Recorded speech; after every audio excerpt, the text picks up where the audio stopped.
Cubs today in Cactus League action and won 2-1.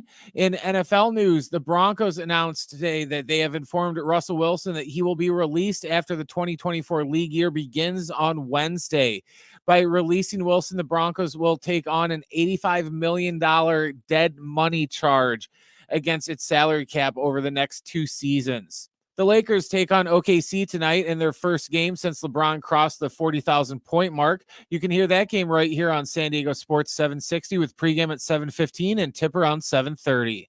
Progressive makes bundling easy and affordable. Get a multi-policy discount by combining your motorcycle, RV, boat, ATV, and more. All your protection in one place. Bundle and save at progressive.com. That's progressive.com.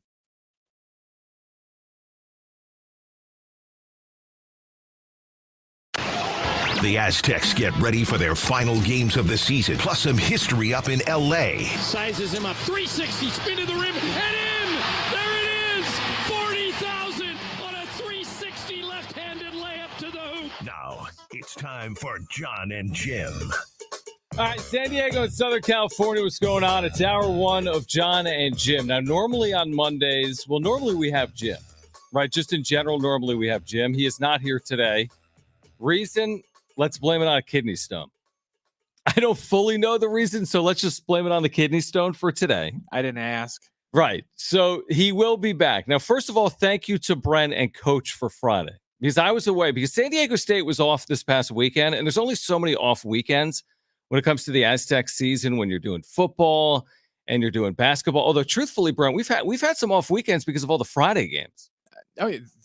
This is probably the most weekends we've had off in probably a couple of years, at least for Aztecs. 100%. So I had a scheduled trip. I went to Sedona with my wife, with my mother-in-law, with my 4-year-old. So, but the plan was, hey, Jim's going to work Friday show and I'll work Monday show because he was going to be off on Monday. I'm like, that's perfect. You know, I'll take a day, you take a day. Well, the way it worked out was Jim also took Friday because Jim's been dealing with this kidney stone issue for weeks. And now he's off again today. He's fine, by the way. He will be back tomorrow. He's fine. Trust me. So thank you, John Quintera. Thank you, Coach. Thank you, Brent, for filling in on Friday. So I didn't have a chance to say it on Friday, but it's March. Like, March is here. Mm-hmm. And the amazing thing is, like, when you're thinking about it from a basketball perspective, season has flown by. I mean, Selection Sunday is less than 2 weeks away. San Diego State has 2 regular season games remaining. 2 regular season games remaining, and then the Mountain West tournament. And, you know, you're beginning to like conjure up memories from a year ago, knowing that what happened last year, you just don't know. You do not know. We're going to hear from Brian Dutcher in a moment from his coach's show on Thursday, right here on San Diego Sports 760. When he sat down with me, he'll join us again this Thursday ahead of senior night on Friday. And you go back to a year ago, like, what were you thinking, Aztec fans, heading into last year's NCAA tournament? I don't think there was anyone, even with the veteran team and the 9-man rotation and like 5th-year players like Nathan Mensah and Matt Bradley and Aguka Rope and 6th-year player like Adam Seiko and some of this young core. Was anyone thinking national championship game? It's hard to think national championship game. Like, it's hard to get to a Final Four. And that's why when I fast forward a year right now with this team and I see people saying, well, you know, this team has this, but they're not the same team as last year. Or last year's team did this, and this year's team hasn't done that. So nobody really knows. I mean, that's the thing with the tournament. I go back to how long ago was it when Brad Stevens had the Butler teams that went to back-to-back national championship games. But there's other examples of 1 seeds going out in the first round, including last year. Purdue, they might be the favorite to win the national championship this year, along with UConn and Houston. They went out in the first round last year as a 1 seed. There was the Virginia team 5 years ago or whatever it was that lost in the first round. The next year they won the national championship. So there's a reason it's the agony and the ecstasy and it's unpredictable. But in terms of San Diego State making a run, like, just to start there for a moment, we'll get to the latest with Padres spring training and the latest rumors and Tommy Pham and Blake Snell and Jackson Merrill. There's a lot to get into. And we've got Darnay Tripp, who normally joins us on Monday, by the way, will join us at 4 p.m. We've been doing that NBC 7 Sports Wrap. Darnay is going to join us today at 4 p.m. We'll talk some San Diego State UNLV with Mike Gramala, who covers UNLV for paper out there in Vegas. He'll join us coming up at 4:30. But what is it going to take for San Diego State to make a run this time around? This is Brian Dutcher during his coach's show on Thursday night.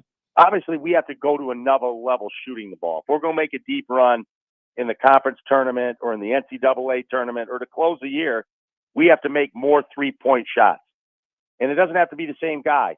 It can be Michael one night, Reese one night, Darion, Lamont, one of those guys, Bird, one of those guys needs to step up and make threes on every game. We have to have 2 of them making threes if we're going to be a really, really good team. Because Jaden's drawn a lot of attention, and we've had open shots, and we haven't made them all. There's stretches during the season we shoot 50% from 3, but then we go cold. And so we have to consistently make threes if we're going to be a really good team in March.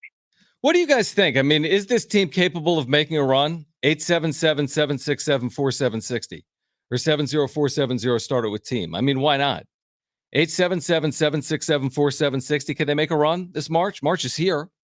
70470 started with team. When I heard Dutch say that Thursday night, my immediate reaction was they have the players to do what he's asking them to do, right? I mean, Micah Parrish can flat out shoot, and he started the year shooting red hot. And has he tailed off a little bit in the second half of the year? Yeah, his numbers have dipped down a little bit, but again, he's a shooter, and we saw him make some big shots for them last year in the NCAA tournament. Reese Waters, what a role he has filled in his first year on the Mesa. I mean, this guy is a lights-out shooter. So I think that Darion Trammell, right? Most outstanding player, South Regional. Lamont Butler, right? We've seen it at times throughout the course of his career. Like, I think there are enough shooters. Like, you're not asking to move heaven and earth. You don't need to hit 16 threes to win. They've got an elite defense. They've got one of the best players to ever play at San Diego State in Jaden Ledee. And they've got shooters on the floor. And if they can hit a couple of more than they've been hitting, if that percentage ticks up from 30 to 35 or from 35 to 40, why not San Diego State in 2024? What do you think, Brown? I almost feel like they're almost better suited because remember last year they would have all those games where at some point during the game they would go like 6 or 7 minutes without a field goal, and it just kept popping up like that and popping up like that. We had a couple spots like that at the beginning of the year this year, but they kind of got it figured out, and we haven't had any like extended droughts in a long time, at least not as regularly as we did last year. And that was the thing that worried me the most last year going into the tournament was, you know, you can't go 6 to 8 minutes without scoring a field goal in the tournament. It doesn't matter who you play, you're going to lose if you do that. So this year it seems like they shored that up. So and I'm still not going to say Final Four because that's, you know, one hell of a thing. And I have to wait and see what the tournament seedings and who they would play and everything. But I feel like I have a little more confidence in this year's team than I did last year. Well, it's interesting that you say that because, you know, you replaced everything you replaced last year. We talked about some of these names. Defensively, San Diego State was elite, right? A year ago. Well, you look up and San Diego State, according to the metrics, is once again elite. Now, they don't have that marquee shot blocker that they've had over the years in Nathan Mensah. That's because Nathan Mensah is in the NBA. Actually, he was just waived by the Hornets this past weekend. So hopefully he lands with another team. But you have this elite shot blocker, obviously, in 2023 and previously. But you look at the metrics, and defensively, San Diego State is one of the top 10 teams in the country. And guess what? San Diego State's offense today is better than it was metrically at the end of 2023. And they made a national championship game. Not to say that's exactly what's going to play out this year. We understand how it works. It's a one-and-done format. Anything can happen in any given tournament game. We've seen it in recent history with Purdue and Virginia and runs to a Final Four and national championship games. To Brent's point, I want to say even in the national championship game, San Diego State against UConn maybe went 10-plus minutes without a field goal in the first half, yet still was in a 5-point game with 5 minutes to play against Connecticut a year ago. So it's exciting because it's March, and it's exciting because you've got this veteran group led by Brian Dutcher and his staff that made a national championship game and had this incredible run. And the Aztecs have put themselves in a position, and we'll talk about it over the next couple of hours, where they might be seeded higher this year than they were last year. They were a 5 seed last year in the South. Could they be a 4 seed this year? They were projected by the selection committee a couple of weeks ago when they did that mock selection committee unveiling. So a lot will be determined based on how they play over the next couple of games in the regular season and the next couple of weeks leading into Selection Sunday. All right, so there's that side of the March equation. Then there's the Padres side of the equation as well. We are 2 weeks out. They're leaving for Korea, Brent, in 9 days. I mean, they're on their way to Korea, right? A little bit of burn the ships, although they'll be back. But they're going to play 2 games in Korea. They'll leave March 13th. And here is the latest. A number of writers today, nationally and locally, weighing in on the latest with the Padres. Let me start here because I'm going to leave it here for now until Jim returns when it comes to Jackson Merrill. I'm just going to leave it here. I'm going to trust what Jeff Pass is writing. I'm not going to concern myself with it for the next 3 hours, okay? Jeff Passan today, ESPN. Multiple sources have lauded Jackson Merrill's work ethic, and his left-handed bat is good enough that it would surprise no one if he is in the lineup when the Padres face the Dodgers to start the season in Seoul, South Korea. I trust Jeff Passan when he's writing. We understand what the Padres have done here to start camp. He's getting the lion's share of opportunity. He's taken advantage of it to some extent. He's playing in the outfield. He's made the most of that. He's hit to some extent at the plate. He's going to be in their outfield. It's just as simple as that. And if Jeff Passan's writing that he's been lauded for his work ethic, then I'm sure he's got a great work ethic. And if he's had a good spring, which I think to some extent you could say he's had a fine spring, then that's fine. Then he's going to be on the team, and he's going to be in left field or he's going to be in center field. But that does not answer the questions we've been asking, which is this. Who is he paired with? Because you have multiple outfield spots that are open. So it doesn't answer that question. Who does he pair with in the outfield? Also potentially at DH, the bench, the back of the rotation, potential bullpen question as well. But if Jackson Merrill's going to be on the team, Jackson Merrill's going to be on the team. I have no problem with that on its face. The issue is, what does the rest of this opening day 26-man roster look like? And I think people should be asking those questions. And the other issue is this, Bram. We don't know what he's going to look like. Now, you could say the same with Fernando Tatis Jr. or Manny Machado or Xander Bogaerts, but these players have track records and have earned as well as any in the sport based on what they've done previously in the major leagues. So there's no guarantee Manny Machado hits this year. Same thing with Bogaerts. We all get it. It's sports. But the thing with Merrill is it feels like it's more of a wild card than it is with some of your veteran core that is returning. Now, can he prove people wrong, including myself, during his rookie season? Absolutely. Would I like to see it happen? Absolutely. I'm just saying it's one thing to do it in spring. It's one thing to be lauded for your work ethic and the way you've handled yourself for a couple of weeks. It's another thing to do it in the major leagues. And I guess we're going to have a chance to see it, Brent, in the days and weeks ahead. The big difference between, pitching in spring and pitching in the regular season is a lot of guys in spring, you're either fighting for a spot on the team, or if you're established, you're just working on stuff. Like we talked about Musgrove, working on his slider, in his first couple starts. And, me and Coach kind of talked about on Friday to where, that's what spring training's for. You don't work on the slider when the season starts. So then when you hang it over the middle of the plate and it gets hit for 450 feet, then, it doesn't matter because it's just spring training. So it gives you time to work on your pitches and tighten everything up. So, he's not going to face, a pitcher that's number 98, when the regular season starts. He's going to face actual, big league pitching that isn't working on stuff anymore, and they're there to play. So that for me is the biggest thing to keep an eye on. And I agree.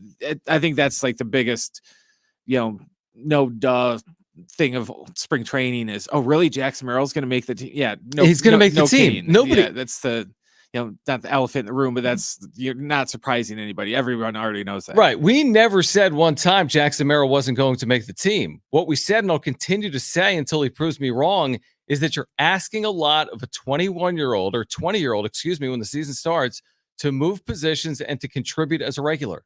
And I'm going to stick by that until he proves me wrong.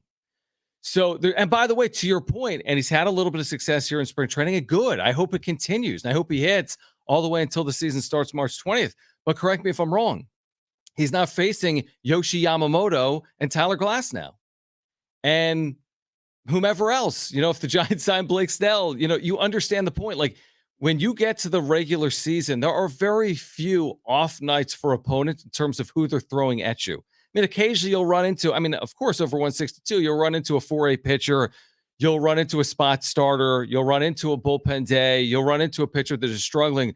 But on the other side of that is you're going to run into elite starting pitching that has been in the big leagues for 10 plus years or is capable of, you're going to see everything is my point. You're going to see everything. And he is not. The difference in AA and AAA, he hasn't even appeared in AAA. In AA, you're facing elite young pitching talent, right? 20-year-olds, 22-year-olds, 23-year-olds that have all the talent in the world, huge prospects. The difference in AA and AAA is you're facing some veterans on their way down. You're facing that 28-year-old. You're facing that 32-year-old, the guy with the off-speed offerings, the guys that know how to pitch, not just have great stuff. He hasn't yet faced that caliber of pitcher in AAA, let alone the major leagues. Now, can he clear the bar? Yes.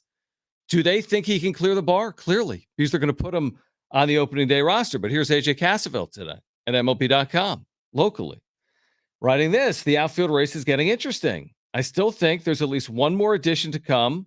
I can't tell you whether that's a center fielder or a DH corner type, but the Padres are looking to add another bat, which answers the first part of my initial question, which is even if Jackson Merrill's on the team and plays 150 games this year and hits 260 and has a 770 OPS and steals 20 bases or whatever, has this great rookie year where he's top 5 National League Rookie of the Year.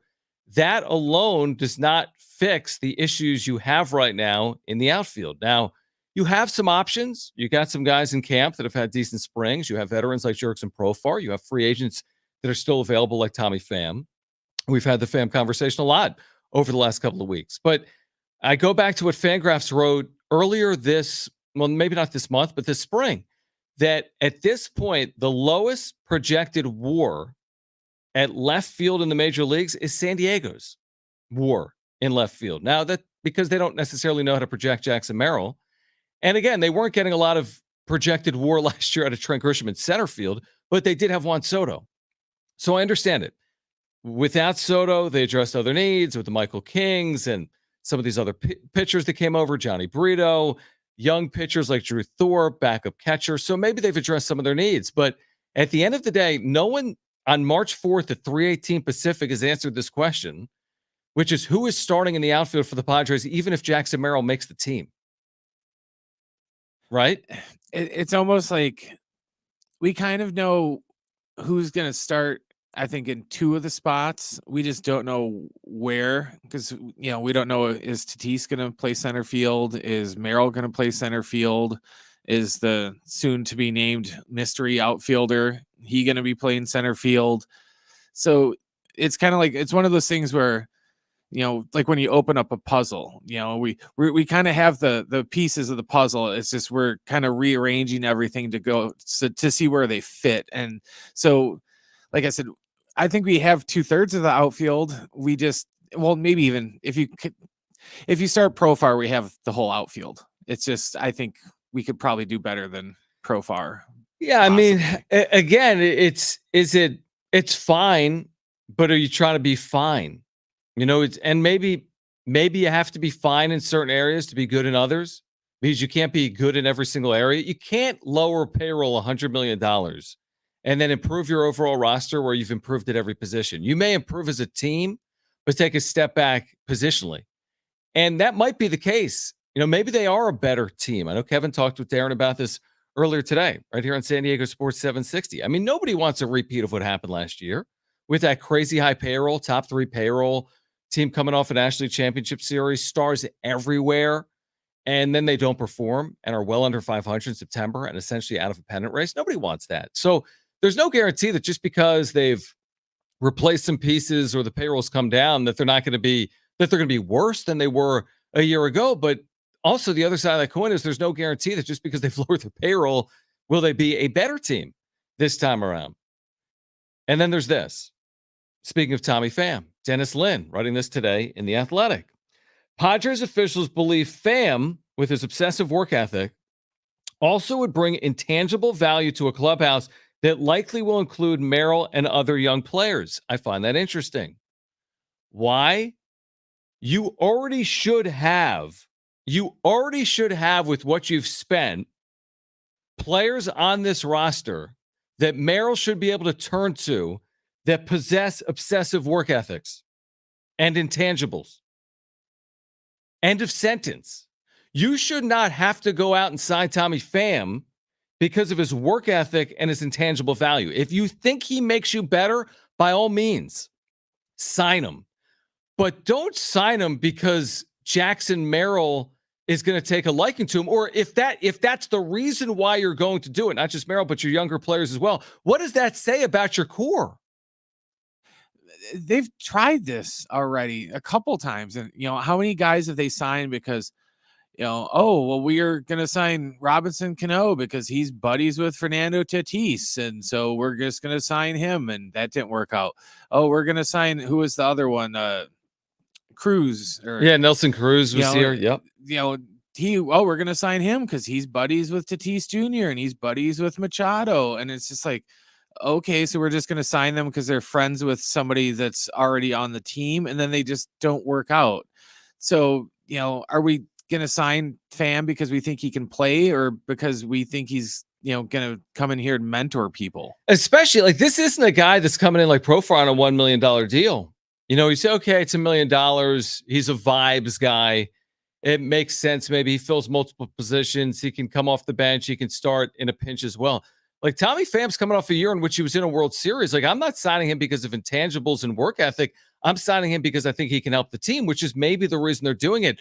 But again, this is less about Pham. I'm in favor. I'm on the record here. I think Pham makes them a better team than Profar. I think Pham makes them a better team than the options they have right now in camp. I think Pham with Merrill makes them better than the alternative.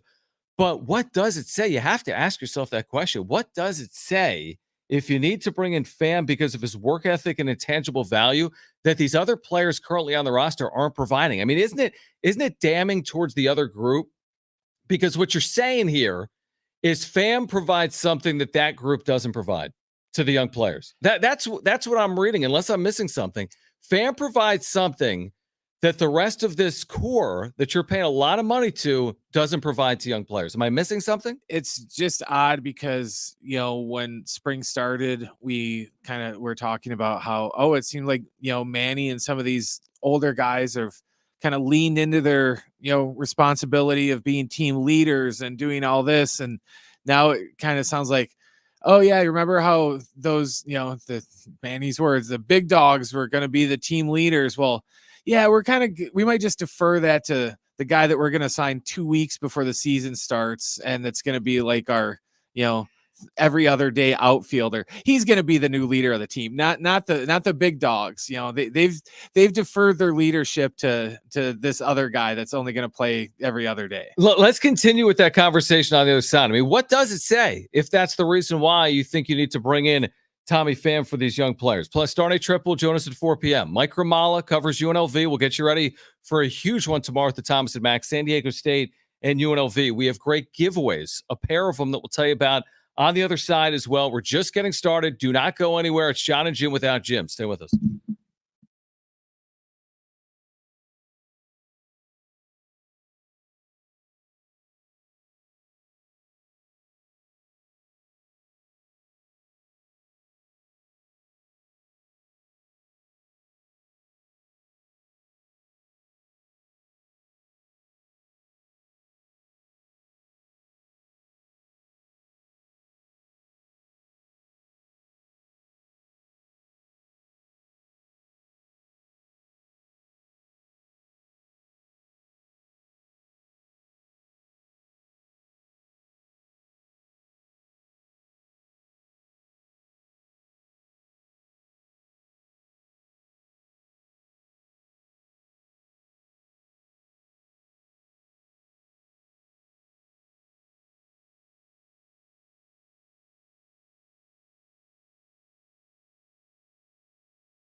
All right, what is the reason the Padres may have interest in Tommy Pham? Plus, we'll tell you about our giveaways here today. Plus, Darnay Trip NBC7 will join the show at 4 p.m. Stay with us.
Here's what's trending from that Heart Sports Network, presented by KFC. San Diego State is on the road tomorrow night to face UNLV. Pregame coverage with John and Fletch will start at 7:30. Uncle Teddy will have the call slightly after 8. The Padres took on the Cubs today in Cactus League action and won 3-2.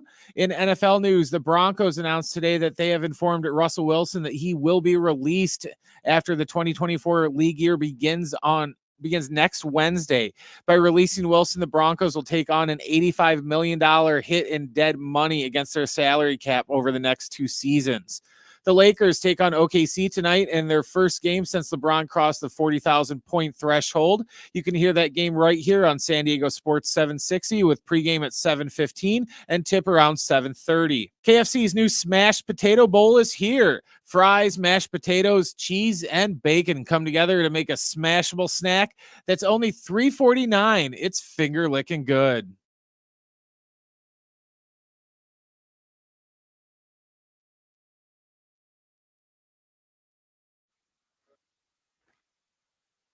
All right, Jon and Jim on a Monday. Huge Aztec game tomorrow night, 8 p.m. Pregame coverage at 7.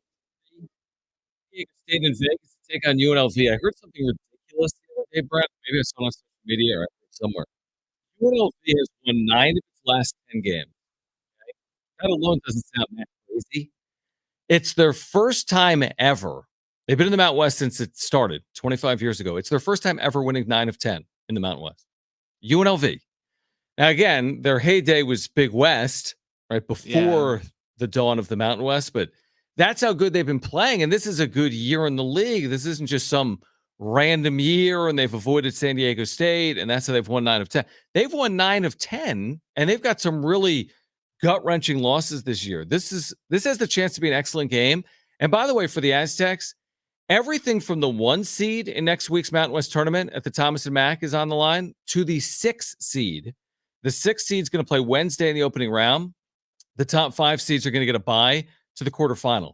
So there are so many possibilities, like 70-something, for the top 7 seeds still to be determined based on 1 week of action. The Aztecs get UNLV tomorrow at 8, and then Friday, senior night, Boise State here at Viejas Arena, 7 p.m. You can hear both of those games right here on San Diego Sports 760. Today on the show, again, Darnay Tripp's going to join us at 4 p.m. We'll talk about Padres roster decisions, Aztecs heading towards Selection Sunday. He'll join us at 4 p.m. Mike Ramala covers UNLV, talking about how well the Rebels are playing right now. He works for the Vegas Sun. He'll join us coming up at 4:30. In the 4 o'clock hour, we're going to give away tickets for the Shamrock St. Patty's Day Music and Beer Festival.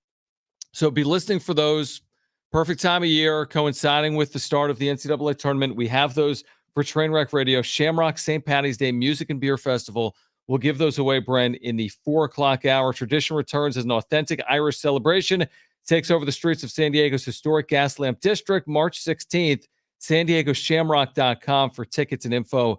Again, San Diego Shamrock.com for tickets and information. But again, to continue where we were in talking about Tommy Pham, where we were, and in what Dennis Lynn writes earlier today about in The Athletic, where he says Padres officials believe Pham, with his obsessive work ethic, also would bring intangible value to a clubhouse that likely will include Merrill and other young players. It's an interesting way to, you're saying, listen, Tommy Pham has those values. He has that ability, right? He has those intangibles that he brings to a team, but it's also indirectly saying, well, the Padres don't currently have that without him. Which, again, isn't overly surprising. I mean, we spent a full year last year talking about what's wrong with the Padres clubhouse, right? We spent a full year on it. What's wrong with the Padres clubhouse? And then we saw Manny Machado's quotes to Kevin Acee last September, essentially along the lines of, what is this, high school baseball? Like, we've got 26 leaders. Like, you just gotta show up and do your job, right? Like, we don't have to have a great clubhouse. We have to have a great team. Part of it you don't disagree with, but again, from a Padres perspective, I understand this idea that if you're calling up Jackson Merrill, if you're calling up Graham Pauley, if you're calling up Jacob Marcy and others over the course of the 2024 season, is that what you want them walking into? Hey, it's not high school baseball, figure it out. Hey, we got to win on field. Don't worry about the dynamic in the clubhouse. Yeah, things weren't perfect here a year ago, and for whatever reason, we never got this thing going, but that's okay. I mean, I understand this idea that you need young players to gravitate towards someone. I do understand that, but you would think that when you have Xander Bogaerts, 2-time champion, Fernando Tatis Jr., $340 million deal, Manny Machado extended off his initial deal as a Padre, you have Yu Darvish, you have Joe Musgrove, the San Diego kid. You need more? Miles, this feels like Eric Hosmer all over again, to where, okay, so he's not really performing on the field, but, we think he's a good influence, so we're just going to pay him a couple millions of dollars just to, hang out on the bench and, hit 215 and, just, it's okay because, one player might like him a little bit. That's exactly what we did with Hosmer. Remember, whenever pissed and moaned about him, grounding into double plays and grounding out to second every time. Right, but he's a leader. Defense, he's a clubhouse guy. But he's a good clubhouse guy. Yeah. So well, that's fine. We'll pay all that money because he's a clubhouse guy. And now it's just kind of, because I'm looking at Pham's numbers last year. He only played in 50 games. He only hit 241. So it's not like. Well, that was after the trade, right? Because he was half the year was in Arizona. He spent the other half the year with the Mets, right? Yeah, well, even when he was with the Mets, he hit 268, which, granted, compared to the rest of our outfield, makes him look like Ted Williams. But it's not like he's coming off a year where, he hit 325 and, had 25 homers or just something that just stands out to where it's like, oh, yeah, I can see how he could help the club. Well, I would say this. The Hosmer deal was such a reach because it was so many years and he's in his prime. Yeah, I'm not talking specifically like the money wise, just like the vibe reason of it, for his why he's here. Yeah. The thing with Pham is, like, I understand it if it is a flyer deal. If you can get him on the cheap, so to speak, if it's 1 year, maybe the second year is an option. But if it's closer to $5 million as opposed to 10 million, maybe he helps your team. I'm all for that if he helps your team. But if the only reason is because you don't have the right dynamic for the young players currently in your clubhouse, well, that's kind of a telling more on the front office than it is on anyone else. Like, you constructed this team. You put this team together and you still need another player in it. to add to the vibe within the clubhouse. Isn't that why you signed Jerks and Profar? Let's go to the phones. 877-767-4760. Again, 877-767-4760. If you want to weigh in, Cadillac John is on the line. Cadillac John, you're on with John without Jim. What's up, man? What up? So it's a better show, you're saying, right? It's the Jon and Brent show. Thanks for calling in, man. Wow. Hey, guys. By the way, it's Dr. Cadillac John. I just passed my dissertation. Yes. Good for you, man. Congratulations. That's awesome. Thank you. I started that program 8 years ago, so never give up, right? I mean, the whole Padres mentality. So listen, guys, you know what I'm thinking? We're not even reading into what they're saying. We're just reading it. We're like, they can't even say, oh, you're reading into it. They're telling us they lack leadership. How else are you supposed to read that comment? I mean, that bothers me. You're telling me we don't have leadership, we have to wait for Pham, of all people? Which is fine, but it's like, so we haven't had it from Tatis, from Machado. Like, they should be offended. They should have a press conference and saying, like, we don't agree with this article. We're the leaders. That's what I think, guys. Love you guys. Keep it up. It's a new show, the Jon and Brent Show. I love it, man. Thank you, Cadillac John. We appreciate you. I mean, it kind of is saying what he's saying. I mean, if you're a Padres player that's part of the core and you happen to stumble on this Athletic article, maybe you have a subscription, and you read that the Padres believe Pham, because of his work ethic and intangible value, will provide value to a clubhouse that likely will include Merrill and other younger players. I mean, what does it say about you? What does it say about the group that you have there right now? Why isn't the group they have there right now enough? Maybe it is. I mean, again, we're talking about a possibility. Are they going to sign Tommy Pham? At the end of the day, I have no idea. Do they need to add an outfielder, in my opinion, and in the opinion of a lot of people that cover the sport for a living? Yes. Even if Jackson Merrill is quote-unquote ready, that doesn't complete your team. And you still have a hole somewhere in your outfield potentially in 2024.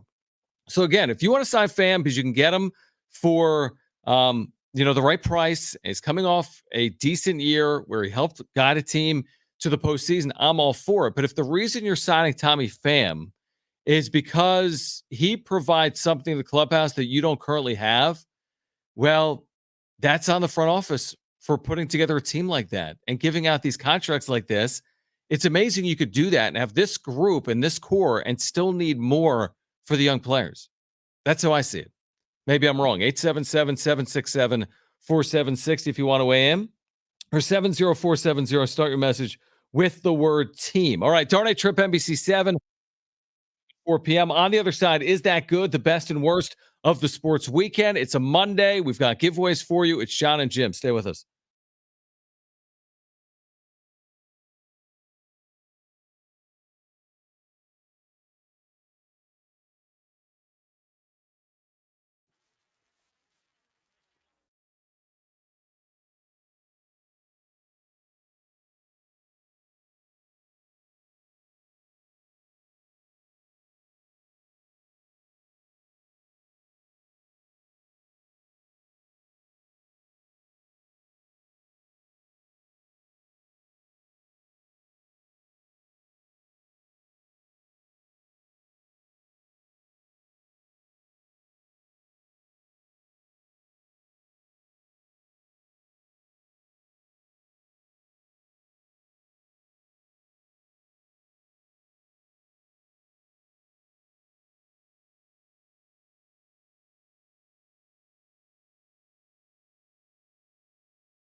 There's no coaches poll, none of it.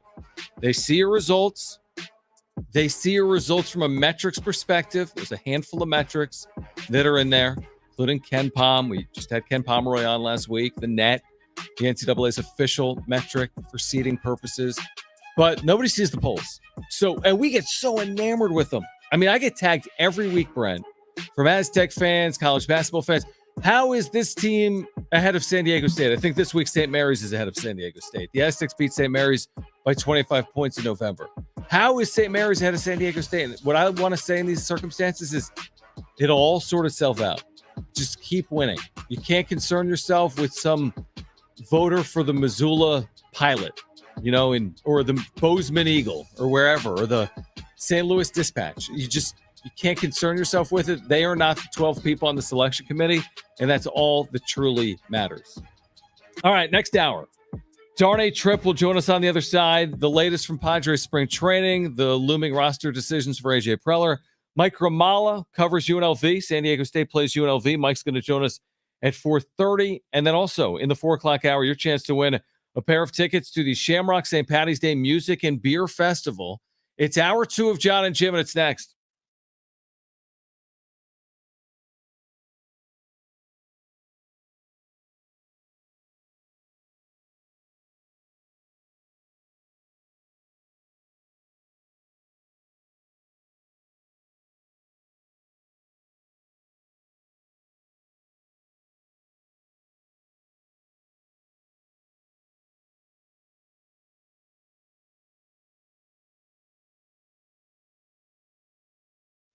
All right, guys, it's Schaefer. I've been telling you about my friends over at Windmill Farms for months at this point. I'm planning to get over there a couple of times this week. And a reminder, at the college area's Natural Grocer, which is your perfect lunch or dinner spot, your 8th sandwich is free, absolutely free, with a sandwich card. So pick up a sandwich card the next time you're over there.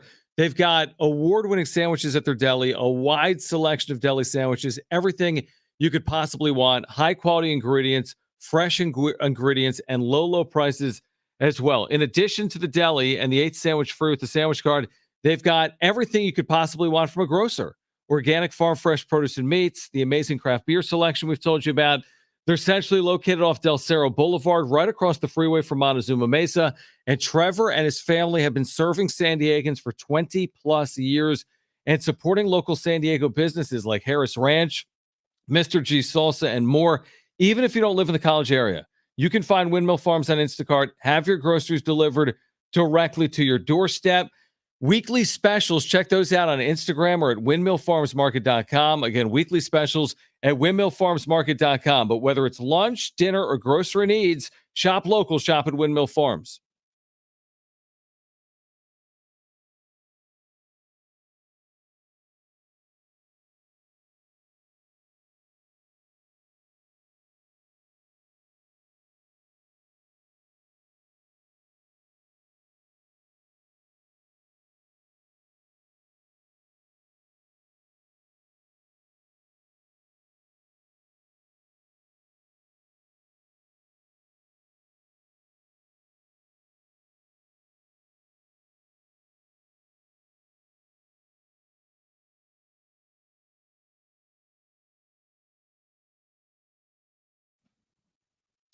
All right, in 3, 2. Curb your appetite and support gut health with Almond RX. Visit almondrx.com. Curb your appetite and support gut health with Almond RX. Visit almondrx.com.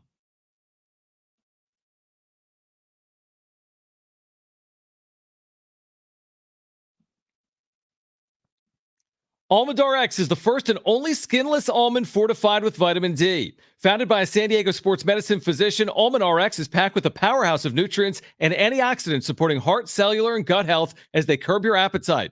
Find them at Foodland, Harvest Ranch, or almondrx.com.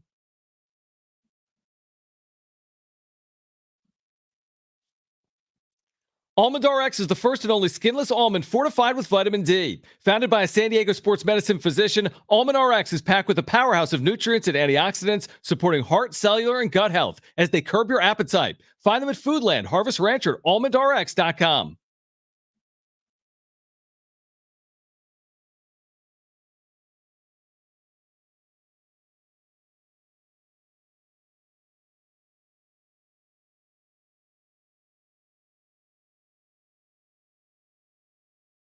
All right, here we go in 3. If you're looking for a healthy, tasty snack that helps curb hunger, look no further than Almond RX. Almond RX is the first and only skinless almond fortified with vitamin.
Here's what's trending from the iHeart Sports Network, presented by Robert Half. The Aztecs are on the road tomorrow night to take on UNLV. Pregame coverage with John and Fletch will start at 7:30. Uncle Teddy will have the tips shortly after 8. In NFL news, the Broncos announced today that they have informed Russell Wilson that he will be released after the 2024 league year begins next Wednesday. By releasing Wilson, the Broncos will take on an $85 million dead money cap hit over the next 2 seasons. The Lakers are in action tonight as they take on OKC in their first game since LeBron crossed the 40,000 point mark. You can hear that game right here on San Diego Sports 760 with pregame at 7:15 and tip around 7:30. The Aztecs get ready for their final games of the season, plus some history up in LA. Sizes him up. 360, spin to the rim, and in! There it is! 40,000 on a 360 left-handed layup to the hoop. Now, it's time for Jon and Jim. All right, San Diego and Southern California, what's going on? This is hour 2 of Jon and Jim. Darnay Tripp, NBC 7 sports wrap fame. He's going to hop on momentarily. Mike Grimala covers UNLV for the Las Vegas Sun. He'll join us at 4:30. San Diego State and UNLV is tomorrow night at 8 p.m. from the Thomas and Mack with pregame coverage beginning at 7:30. So we do have Darnay, which is something we can't say about Jim, who tells me today, and me and Darnay were texting back and forth about this, making fun of Jim, which we do all the time. And then the funny thing is we'll text separately, and then we'll then send a text to Jim and be like, by the way, we're on a separate text thread right now, just making fun of you. And Jim appreciates it, I think, when we tell him that. But listen to this, Darnay, real quick. So I was supposed to be off Friday, and he was going to be off Monday. So he was going to work the Friday show, and I was going to work the Monday show because I was traveling with San Diego State off. And then whatever he was doing Monday, who cares? But, you know, whatever. He was going to work for me, and I was going to work for him. All is good. Well, he bails on Friday's show because, you know, the kidney stone, yada, yada, yada, which I guess is understandable. And then today, he was already supposed to be off. Okay, fair. Now I'm told he's going to be off Wednesday, potentially. Then he's got his bachelor party on Friday. My question is this. Would you like to join the show? Is this in like a full-time formal capacity or just when Jim's gone? Full-time formal. We'll find out what Jim makes. We'll just change the direct deposit. Like we'll just figure. I mean, I don't know if we need to tell anyone. Well, nobody will notice the difference. Well, I think they'll notice. I think they'll be very pleased. What I would say is, if Jim is gone for his bachelor party on Friday, what makes you think he's going to be well enough to show up on Monday? See, this is a good point. I don't know. Is Jim much of like is Jim like a party animal? I don't know him well enough to really know. Neither do I. You know, I've I would hope that you would. Have you had lunch with the guy? Have you gone out to a dinner and seen how he conducts himself and that sort of setting? You guys are out at the Blind Burrow and Fair Play in these places. That might give you some inclination. Yeah, he doesn't do anything. Jim doesn't do anything. Huh. He doesn't drink. He doesn't eat. Probably be like super well rested. Maybe they're getting like spa treatments and a massage or something like that, and going for a nice walk and watching a movie together. And it'll be a super low key bachelor weekend. Probably. All right, Darnay Tripp is with us right now on NBC7. There's a lot to get into. I want to talk about the Padres looming roster decisions. I want to talk about Selection Sunday coming up in 13 days as well. I'm sure you saw this in The Athletic. Dennis Lin today. I've been talking about it in the first hour. This is one of the lines in the article. His mailbag. Padres officials believe Tommy Pham, with his obsessive work ethic, also would bring intangible value to a clubhouse that likely will include Jackson Merrill and other young players. Is it an indictment that they would need to add Tommy Pham because they're not comfortable? Is that what it's saying? They're not comfortable with the current group in the clubhouse for these young players? They need to add someone like Tommy Pham to it? That's certainly one way of looking at it. I don't know if I would, label it as an indictment from that standpoint. Some guys just like they're wired to do that. Like that might come a little bit more naturally to them than to others. And so, I don't know if I would see it as an indictment.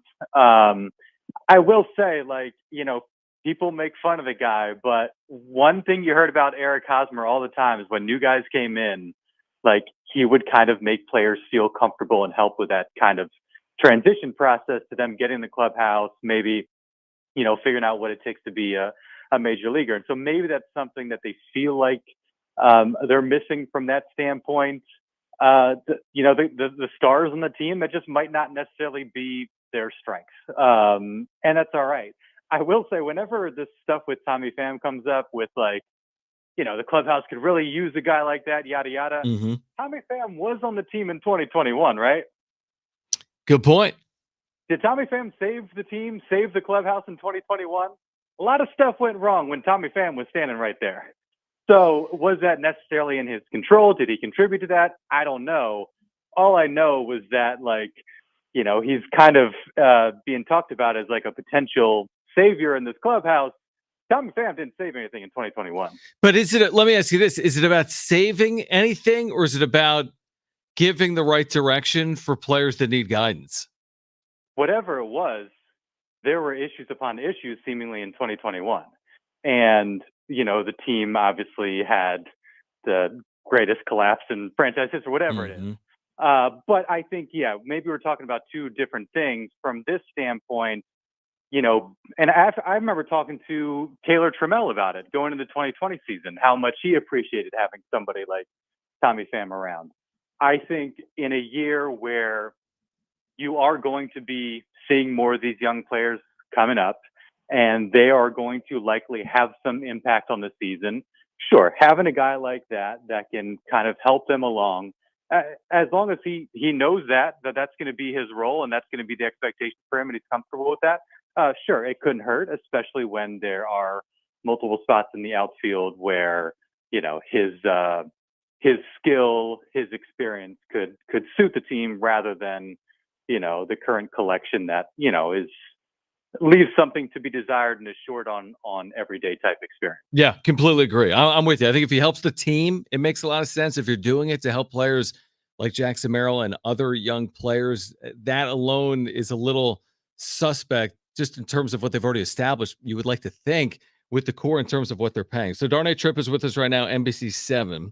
Okay, so then Jeff Bassan today writes about how, Jackson Merrill's been lauded for his work ethic, and nobody would be surprised if he was in the opening day lineup to start the year. Is that where you are right now, considering it's not just Merrill? I mean, even with Merrill, you could certainly argue they have additional holes, even like what we're talking about right now in their outfield. Are you at a point that you would almost be at least surprised if Jackson Merrill wasn't an everyday left fielder or center fielder to start this team in 2024? Probably a little bit, because there's certainly time to make an addition like a guy like Tommy Pham, which would obviously be useful. But, are we expecting multiple? Are we expecting multiple outfielders to come in? I guess you could maybe have the possibility where, you bring in Pham and they ride with, if Castro continues to hit well, and then Tatis, a Zokar or Profar, some collection of those guys, and say, hey, we're just going to ride it out for like a month or two. Let Jackson get a little bit more work in, a little bit more time to develop at the, higher levels of the minors. And then when we feel comfortable, bring him up. Is that an ideal scenario? I don't know. There's probably some segments of the fan base and people around the team that follow the team that wouldn't think that's the worst idea. But given that there are essentially two kind of everyday spots available, even if you bring somebody in, there's still going to be left field or center field. And I think the fact that he's been getting work at both, it seems to indicate that they're preparing for that outcome, that a guy like Jackson Merrill is going to fit, whether they bring in a center fielder, whether they bring in Tommy Pham, put him in the corner, and Jackson, if they're comfortable, takes that center field spot. So just given where they are, the way it's been talked about, how they've used him, it would seem to be a surprise at this point if he wasn't included. But as we've discussed, like one or maybe two deals could kind of change that outcome or our viewpoint on that kind of situation in a hurry. Let me give you a hypothetical. Let's say that Merrill is at the exact same age as he is right now, but the roster is the 2023 roster, as in he's blocked. Like you'd have Soto on the team. You have seemingly a starting center fielder, even if he would ultimately disappoint in Trey Grisham. You had your shortstop a year ago in Xander Bogaerts. Now it's Ha-Seong Kim. Would he be able to, now a year full, he's been more developed. He's a year older than he was last spring. Would he find his way onto that roster if this was last year's team? Does that make sense? Yeah, I think what it would require for him to prove it and to earn it, I think the bar would be much higher. Mm-hmm. And I think right now it is just kind of, it's surviving the Cactus League. It's being a functional player on a regular basis that's hitting the ball, that looks good in the outfield. And so far he's checked those boxes. It's not necessarily, you're going to blow us away the way CJ Abrams blew us away in 2022, or the way Fernando Tatis Jr. blew us away in 2019.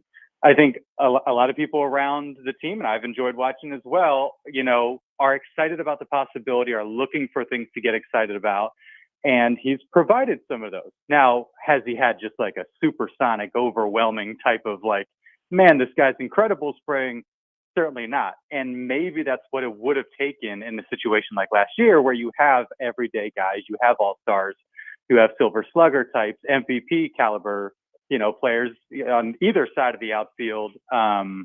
There, it's, the need for him would not be such, and it would be kind of the logical path to take to give him a little bit more time to marinate in the minor league levels. And so the situation, I think, very much so has dictated our outlook on that and, the likelihood of him ultimately ending up on the opening day roster. I think it's well said. Darnay Trip, NBC7 with us right now, Jon and Jim without Jim. Okay, switching to the Aztecs. I mean, again, he'll be back tomorrow. Just call it John. Just call it John while he's John Show. It has a ring to it.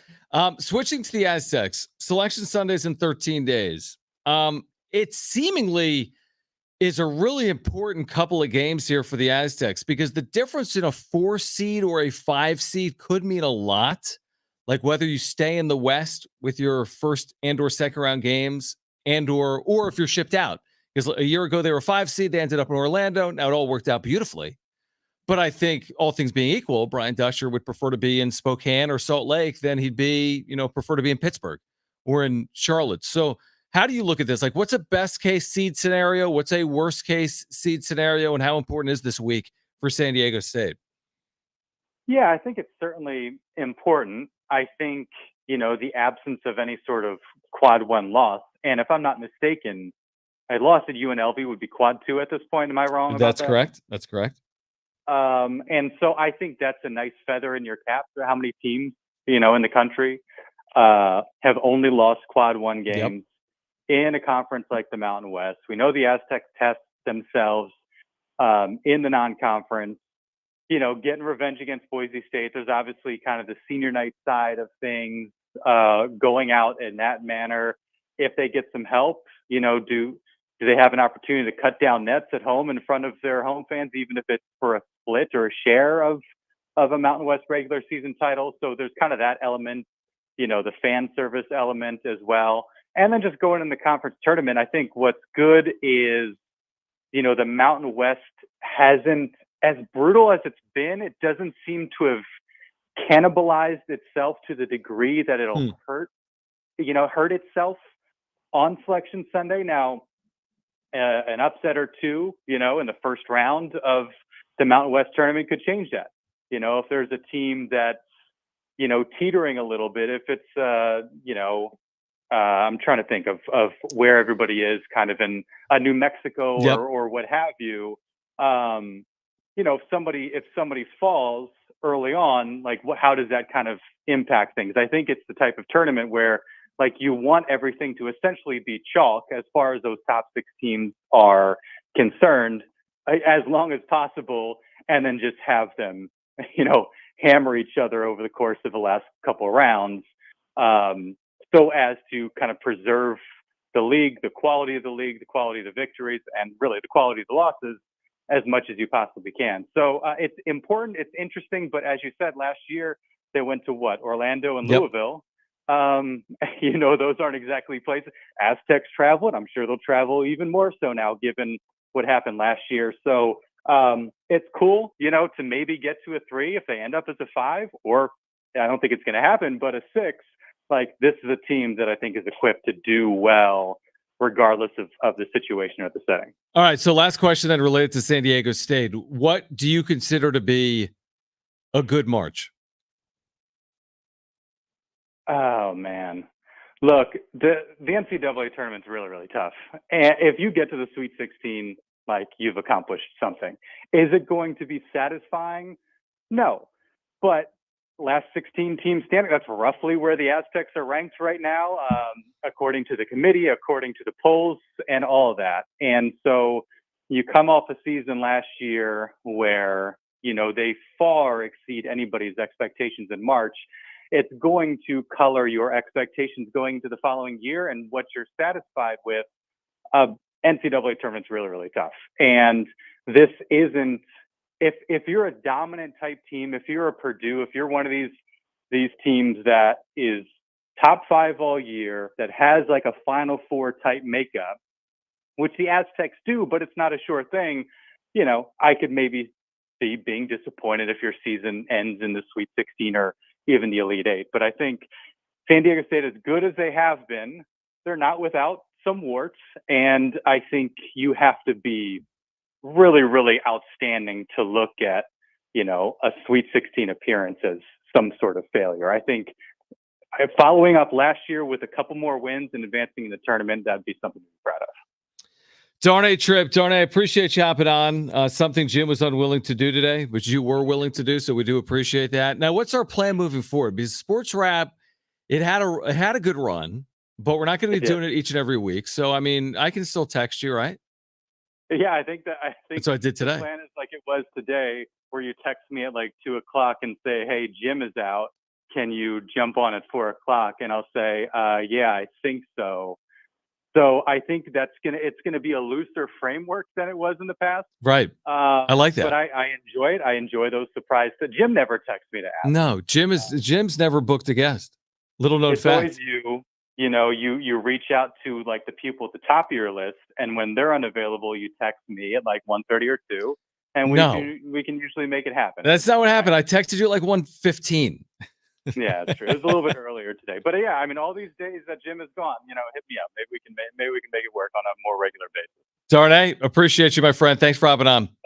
Thanks, man. All right, Darnay Tripp, NBC7. Mike Ramala covers UNLV for the Las Vegas Sun. He'll join us coming up at 4:30. I mean, I think his insight on Tommy Pham and Jackson Merrill is interesting, kind of to further that conversation. Like, listen, there's multiple ways to look at it. I'm not saying that the sole reason to sign Tommy Pham, and I'm not saying Dennis Lin is running this either. I'm not saying the only reason they're considering Tommy Pham is, hey, we got young players on their way, and look out with this clubhouse. We don't want to introduce this young team to this core. That's clearly not, first of all, I'm exaggerating it to say that. But secondly, that's not the only reason you would add any veteran player. I think if you're going to add someone like Tommy Pham, you hope he produces because you have a hole. Even if you have Jackson Merrill, you have 2 outfield positions that are open, left and center. Whatever Merrill fills, he's not filling both of them, right? So you have Tatis, you have Merrill, you still need an additional outfielder. I just find it, and alarming is probably not the right word, but I find it interesting that one of the reasons being tossed around for adding a player like Tommy Pham is that if young players are gravitating towards someone, we'd like them to gravitate towards him.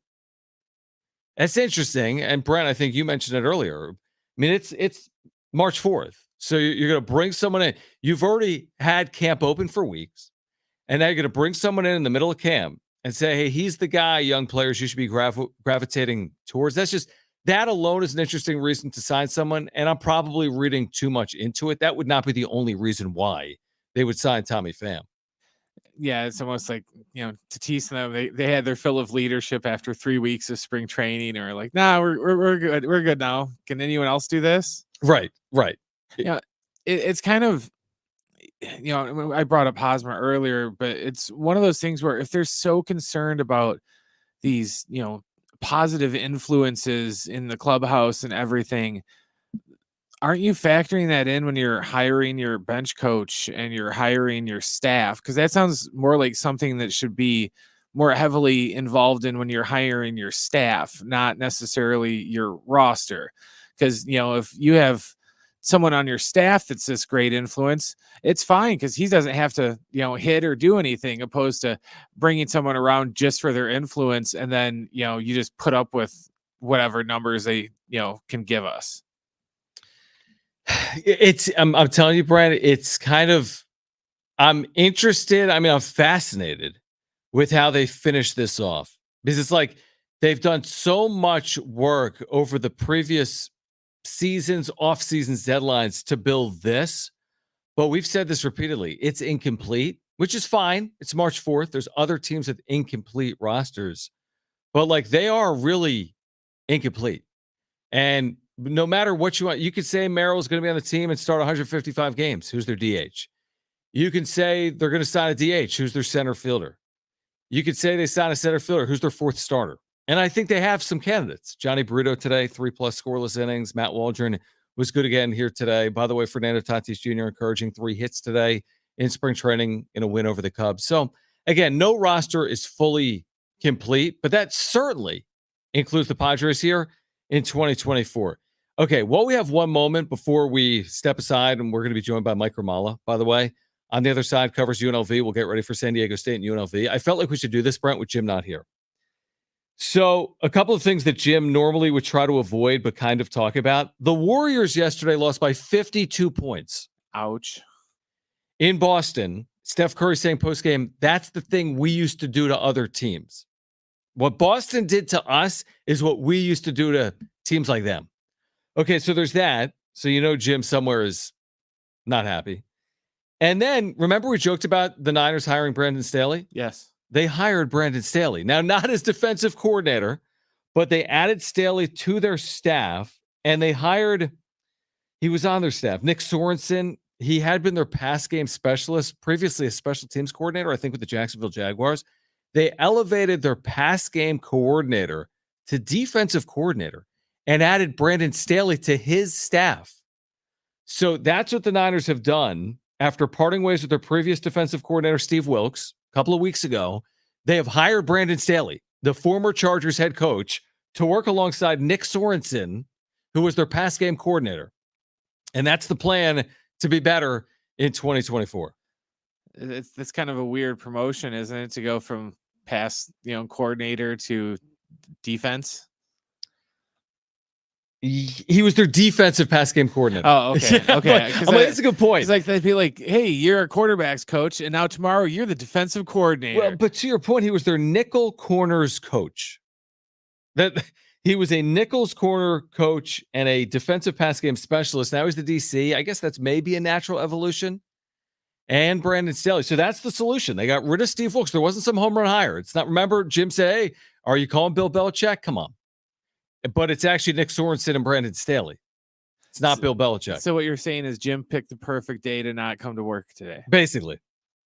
So He'll be back tomorrow. No Warriors losing by 52. No Brandon Staley added to your roster. Oh, we're talking about it again tomorrow. I promise you that. All right, Mike Ramala, he covers UNLV for the Las Vegas Sun, the Aztecs and Rebels tomorrow night at the Thomas and Mack in Las Vegas. A critical game for both teams. They'll tell you why on the other side. Stay with us.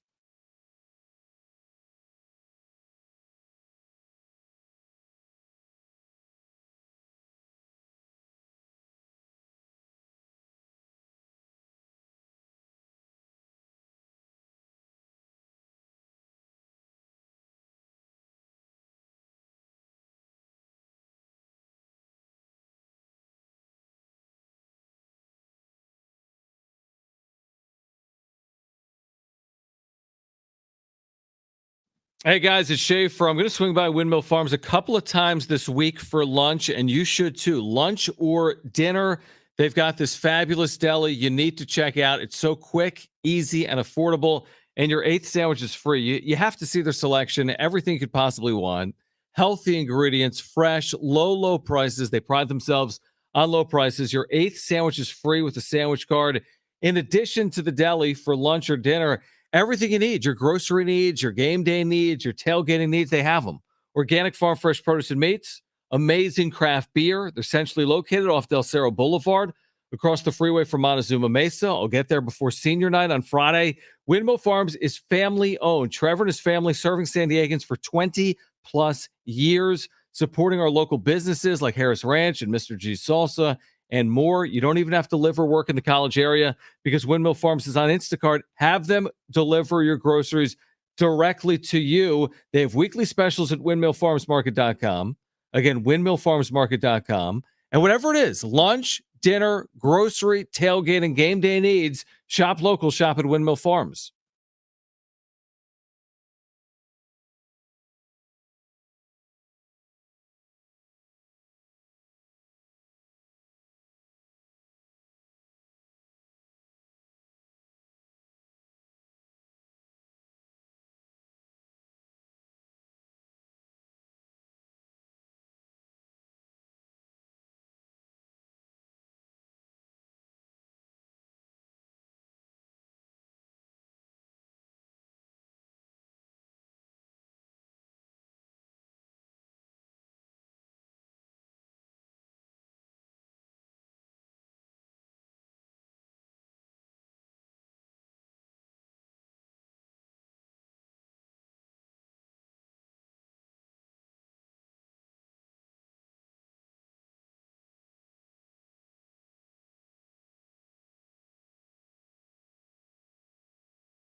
Here's what's trending from the iHeart Sports Network, presented by Staples Stores.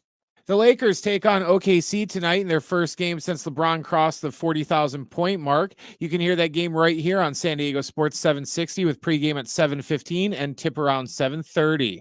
In NFL news, the Broncos announced today that they have told Russell Wilson that he will be released after the 2024 league year begins next Wednesday. By releasing Wilson, the Broncos will take on an $85 million dead money cap hit over the next 2 seasons. And the Aztecs are back at it tomorrow on the road at UNLV. Pregame coverage with John and Fletch will start at 7:30, and Uncle Teddy will have the tips slightly after 8. Staples Print Big Sale means the more you print, the more you save. Get $20 off your print purchase of 100 or more, 50 off your print purchase of 200 or more, and 100 off your print purchase of 300 or more. Offer ends 4/6. See staples.com/print for details. Print more, save more at Staples.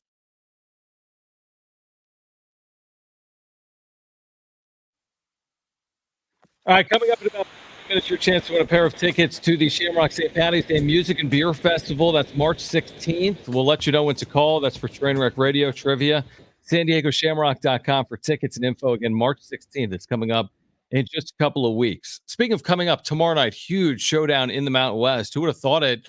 A couple of weeks ago, UNLV was really struggling. They've completely turned their season around. It's San Diego State and UNLV from the Thomas and Mack. Aztecs will be there again next week for the Mountain West Tournament. Mike Grimala covers UNLV for the Las Vegas Sun, and he's with us right now, Jon and Jim, San Diego Sports 760. Mike, did anyone see this coming? I mean, UNLV's non-conference, which was up and down, but then the way they started conference play, I think they were 2-4 at one point. They had the awful home loss to Air Force by 30-something points. How have they been able to do what they've done, which is win 9 of their last 10? Yeah, to answer your first question, no one saw this coming. Mm-hmm. After that Air Force loss, they were dead and buried. It was, the season's over. You're starting to look forward to the Mountain West Tournament because it's really your only chance. And then, they've run off, 9 out of the last 10.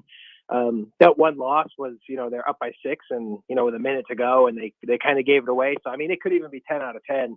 But they've done it by really – they've developed an identity.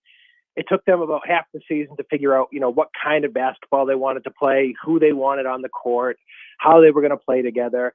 But now they've sort of settled on a lineup and a rotation. They want to pound the ball inside offensively. They don't shoot a lot of threes. They're going to work the ball in. They've got 2 really good post players that are, big and strong, and they're hard for opposing front courts to handle. And that's worked for them. And, that's who they are. Defensively, sort of the same thing. They want to be physical. When they win the rebounding battle, they're pretty hard to beat against Mountain West opponents. So they've stuck to that plan, and it's been working for them. So let me ask you this, because, you've covered UNLV. You know how they've struggled, obviously, throughout the years in the Mountain West Tournament on their home floor.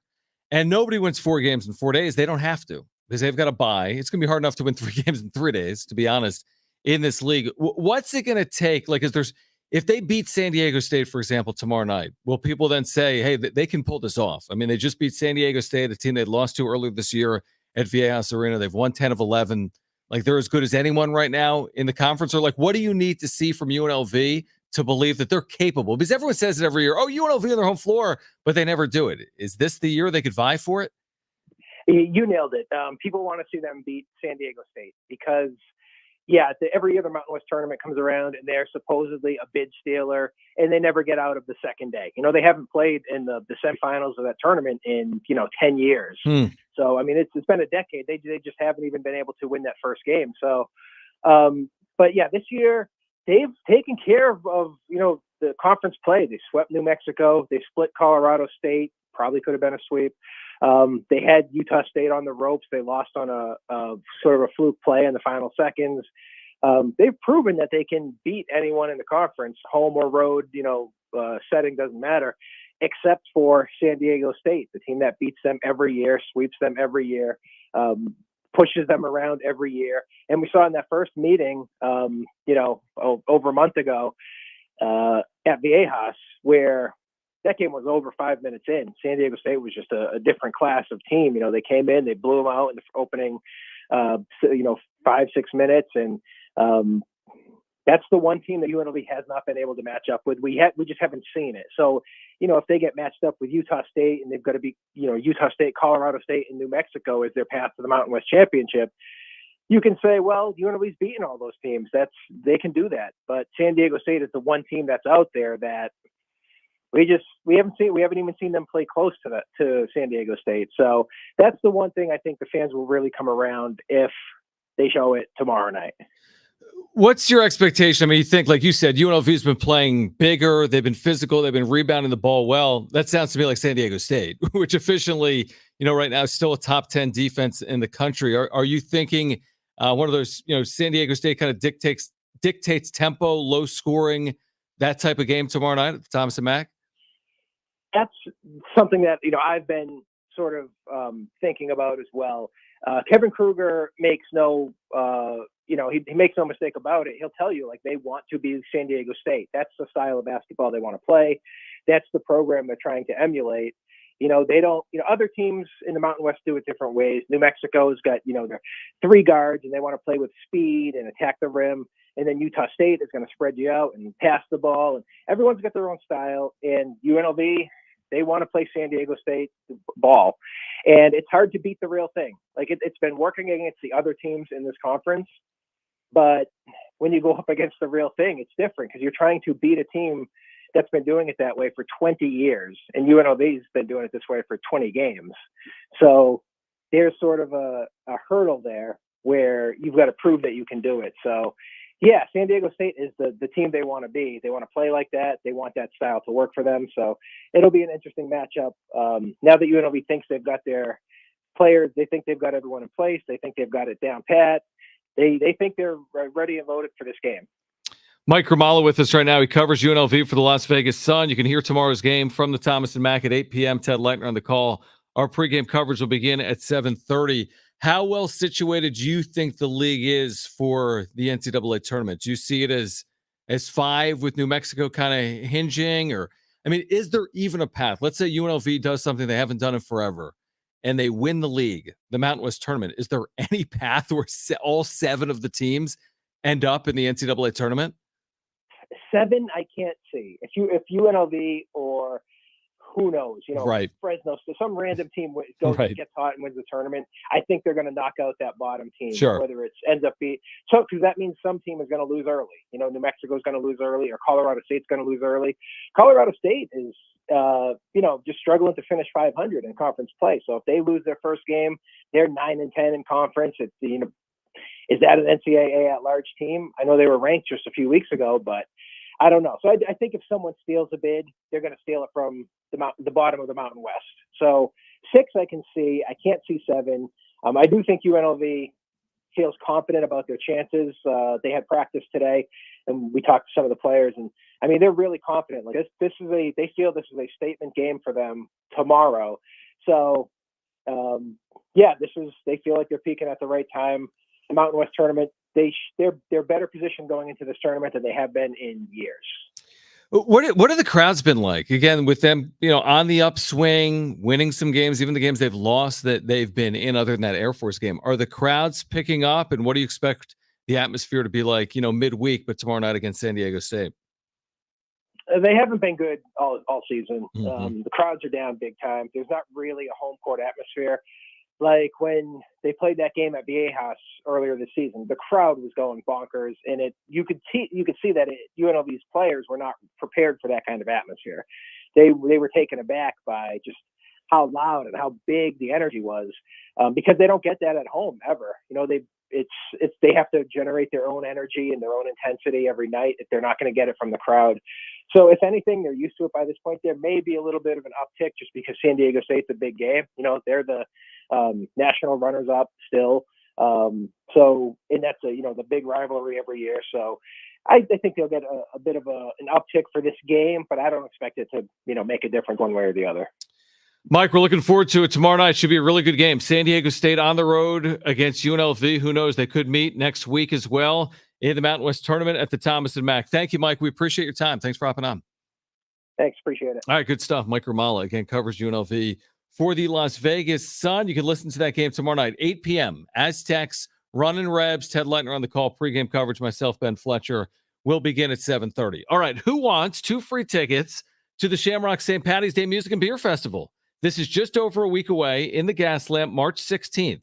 2 free tickets to the Shamrock St. Patty's Day Music and Beer Festival. Call right now. First 2 callers will be our contestants for trivia.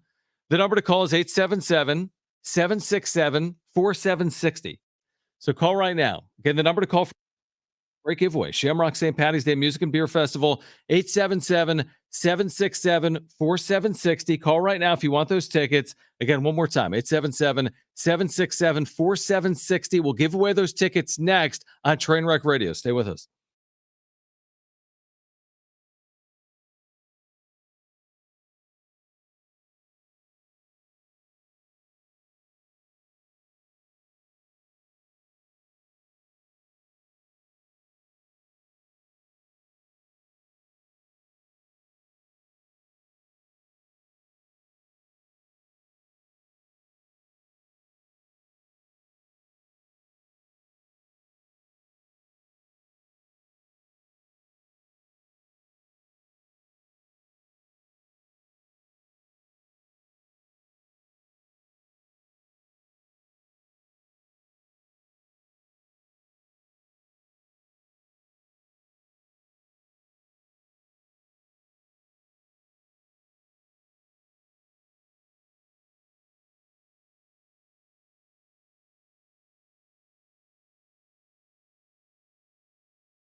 All right, caller 2 has dropped off. So if you want those 2 free tickets to the Shamrock St. Patty's Day Music and Beer Festival, you need to call right now and play Trainwreck Radio. That's trivia. 2 free tickets to the Shamrock St. Patty's Day Music and Beer Festival. Pick up your phone and call 877-767-4760. Again, 2 free tickets to the Shamrock St. Patty's Day Music and Beer Festival. Call right now. It's March 16th, downtown. 877-767-4760. Call now.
just had Brian drop off, which means a line is open. If you want a chance to win 2 free tickets to the Shamrock St. Patty's Day Music and Beer Festival, you need to call right now to play Matt. The number to call is 877-767-4760. This is a great giveaway. Free tickets. People like music and beer, right? 2 free tickets. March 16th, downtown. Call 877-767-4760 if you want a chance to win those 2 free tickets to the Shamrock St. Patty's Day Music and Beer Festival. Again, March 16th, just over a week away, right around Selection Sunday, NCAA tournament, the start of the season. Again, the number to call, 877-767-4760. Call right now. All right, before we play Trainwreck Radio, real quick, and we can touch on this more on the other side. The college football playoff is expanding to 12 teams, right? And now you're hearing rumblings about expanding to 14 teams. And the top 2 teams out of the Big Ten and the SEC receiving buys. Why are we making this so complicated? The NCAA tournament has 68 teams. 30-something of those teams get automatic bids. Let the 9 conference champions, 4 power leagues, 5 non-power leagues, quote unquote, in. The other 7 can be at large. They can all be power teams for all I care. That means you'd have 11 power teams, 4 automatic, 7 at large, 11 power, 5 non-power. It works for the NCAA tournament in basketball. You have 30-something auto bids. Most of the at large are filled by power, but you still have a little bit of both sides of the coin. Power and non-power presents opportunities like Butler going to a national championship game back-to-back years. What is everyone so scared of? Let the Mountain West champion in the playoff. If they're not good enough to beat Alabama, they won't beat Alabama. League champions should go to the postseason. It's simple. We do it at the FCS level. We do it in Division II and Division III. Why do we have to get so cute here? I know why. Money and power. Just, if you're going to go from 12 to 14 immediately, just go to 16. Let the 9 league champions in. Let the other 7 be filled by at-large candidates. It's fine. Most will be from power leagues. If the best teams are teams out of the power leagues, they can win national championships. Why are they so scared to play schools like whomever? Programs out of the Mountain West, if it's Boise, if it's San Diego State, if it's programs out of the Sun Belt, Coastal Carolina. This is so simple. Why are we making it harder than it should be? They make it act. What's that? Yeah, they tend to act like, if one loss to Boise State or something is just going to be enough to just destroy a program. I'm pretty sure Oklahoma is still doing okay after they lost that bowl game to Boise State that one year, to where they just don't even want to, we don't even want to just leave it in the realm of possibilities. We don't even want to risk it for chance that, Alabama would lose to some team that isn't from the Big Ten or the SEC. All right, let's play.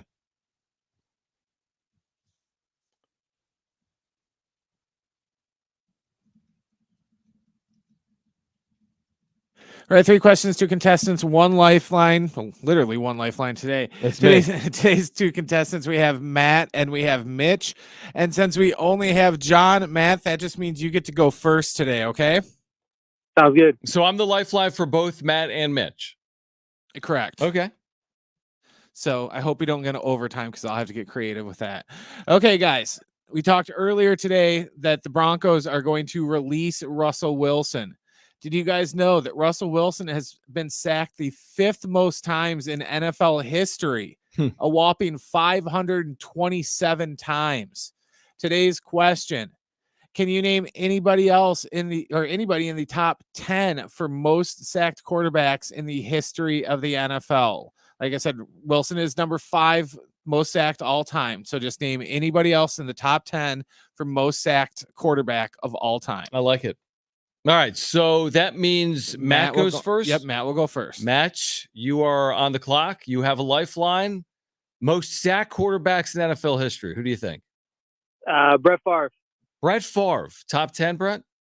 Makes sense. All right, good start for Matt. Mitch, trying to tie it up. You also have a lifeline. This is your round 1 guess. Top quarterbacks in terms of being sacked the most in their careers. Peyton Manning. Peyton Manning, is he on the list? Long career. Top 10 or not? Stand by. No. Peyton Manning's not on the list. Okay. Where is he? Do you know? He is. Give me 1 second here. He's not in the top 20. So Not in the top 20. He's had great offensive they lines protected in him. his career. Put it this way, Archie Manning is 24th, and I haven't come across. All right, so don't guess Archie Manning. Matt, you're back up to take a 2-0 lead here. You do have your lifeline. I'll use the lifeline. I will give you one of the winningest quarterbacks in NFL history, Tom Brady, because of longevity. You take that? Yeah. Boom. Where is he on the list? Number 2. Number 2. Okay. Number 2 all-time, Tom Brady. All right. This means, Mitch, you need to get a correct answer here or Matt's going to win. Dan Marino. Dan Marino, is he top 10 all-time, Brent? Most sacked quarterback in NFL history. Dan Marino, is he on this list? Needing it to stay alive? No, and that's it. Matt is the winner. Wow. A 2-0 game there for Matt. A couple of good guesses. All right, who's on this list? I'm guessing John Elway's on this list. Right? He is. He's number 7. We said Brady. You're never going to get number 1. Is Warren Moon on the list? No. Is Randall Cunningham on the list? Yes, he's number 10. Okay. Who else is on the list? Number 1, Fran Tarkenton. I would not have guessed that. I would not have. You're correct. You wouldn't. Number 2 was Brady. 3 was Big Ben. 4, I kind of found this surprising. Aaron Rodgers. I didn't think he got sacked that much, but he was 4. Wilson was 5. Favre was 6. Elway was 7. Dave Craig, the pride of like Ripon College in Wisconsin. Okay. He was number 8. Matty Ice, he was number 9. And then Randall Cunningham was 10. All right, Matt, congratulations, because you have won 2 free tickets to the Shamrock St. Patty's Day Music and Beer Festival. Tradition returns as an authentic Irish celebration takes over the streets of San Diego's historic Gaslamp District. March 16th, san diegoshamrock.com for tickets and info. Again, san diegoshamrock.com for tickets and info. Peyton Manning was 60th, by the way. 60th? Yeah, he's only sacked 303 times in his career. Yeah, that is surprising. All right, 60th. All right, we do have another giveaway for you in the 5 o'clock hour. We will tell you about it on the other side. Speaking of Russell Wilson, what's next for the veteran quarterback, potential landing spots? Also, looming roster decisions for the Padres, and we're inching closer towards Selection Sunday. We'll have Brent's back page for you still ahead. Hour 3, Jon and Jim, don't go anywhere. It's next.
Here's what's trending from the iHeart Sports Network, presented by Staples Stores.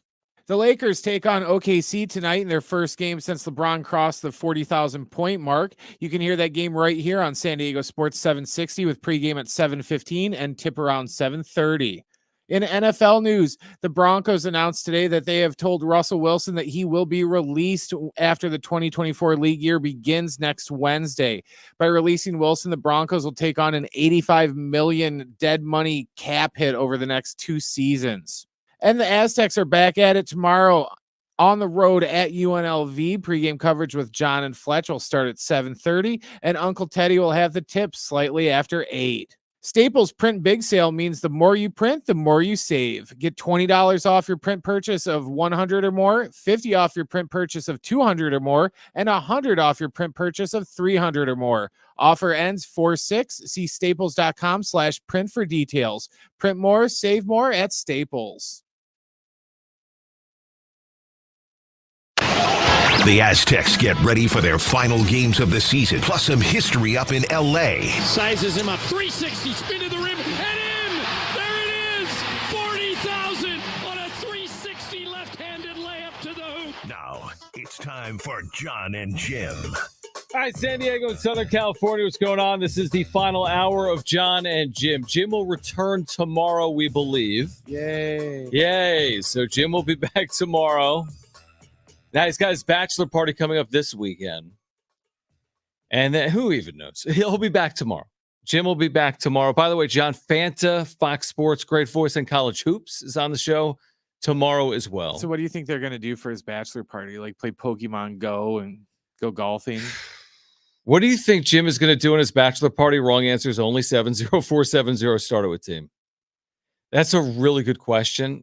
I mean, go through like Warriors 2026 starting lineup projections. Okay, it's funny that you brought up the Warriors Losing by 52. trounced by 50. Mhm. Did you know that that's the third time this year that the Celtics have won a game by more than 50 points? Is this that year? right? No, yeah, it's what's like going on in the NBA? Well, because no one wants to play defense, but it's like the first time in like NBA history that one team has won more than that many games by a total of over 50 points in each game. That is amazing. No, I didn't realize that. I didn't. Anyway, Jim is back tomorrow. As opposed to Jim's back page, we'll have Brent's back page later this hour. This is something we were talking about earlier, this idea that Tommy Pham maybe fills 2 needs. You need him in the field and you need him in the clubhouse for your young players. But there's also this today from Jesse Rogers at ESPN about free agent pitchers Blake Snell and Jordan Montgomery from Scott Boras. And Boras saying that interest has picked up. Well, I would hope so. I mean, if it's not picking up in March, I don't know when it's going to pick up. He's not a very good agent if he comes out. I was like, yeah, nobody really wants him. I mean, the season's about to start, so I hope interest is going to pick up. Now, you might ask your question, well, hold on. Blake Snell's still available. Is the market lessened for Snell than it was, let's say, 3 months ago? He's won a Cy Young. But this is Dennis Lin today at The Athletic. Never say never, but the odds of Snell returning still appear close to non-existent. For me, it's kind of interesting because for a while, all we kept talking about was, oh, well, all these guys, they're just waiting until, so-and-so signs because that's going to dictate the market and where it goes from here. And what it's shown me pretty much is that they've told, hey, Blake, you are not Yamamoto and you are not this guy. So we're not going to pay you that much money. So you probably didn't have to wait until those guys sign because we don't consider you on the same level as those guys. That's why nobody's talking to you. Okay, fair. But is he Zach Wheeler? You saw this Wheeler deal with the Phillies. That was nuts. This is, okay, so Zach Wheeler today, what you're seeing with pitchers in baseball, and I understand it, less teams or fewer teams want to give the 6-7 years, and more teams are willing to give the 1, 2, 3 with really high AAVs, what the player is making in a year. So Zach Wheeler today got 3 years, 126, which I want to say is one of the richest deals in baseball history in terms of average annual value. It is at $42 million per year. It's right there with Scherzer or Verlander when they got like $43 million from the Mets. But this idea that, okay, Snell's still out there. He might not get 200. He might not get 150. He might not get the 5th year or the 6th year. Yeah, but he's still going to get a lot per year. How do I know it? Because I saw the Zach Wheeler deal. And there's countless examples in recent history of pitchers getting 35, 40, even as much as 43, $44 million per year. This is a Padres team that this offseason has spent no money. I mean, Yuki Matsui is like their lucrative deal. We had never heard of him. He was pitching in Japan. He's making $3 million next year. That's what they own, 3.25. And then there's Woo-Suk Go. Nobody had ever heard of him. He's making $1 million or a little bit more than that next year. Now, they made the Soto trade. They acquired some players back, of course, in that trade. Some of them making more than others, but nobody's making a big number. We could look it up, right? King, the prospects, secondary catcher in Higashioka, couple of reliever or starter types, Johnny Brito, Randy Vasquez. Again, nobody's making a ton. And then your other signing is Jerkson Profar. So I'm supposed to believe, and I'm with Dennis Lin when he writes that.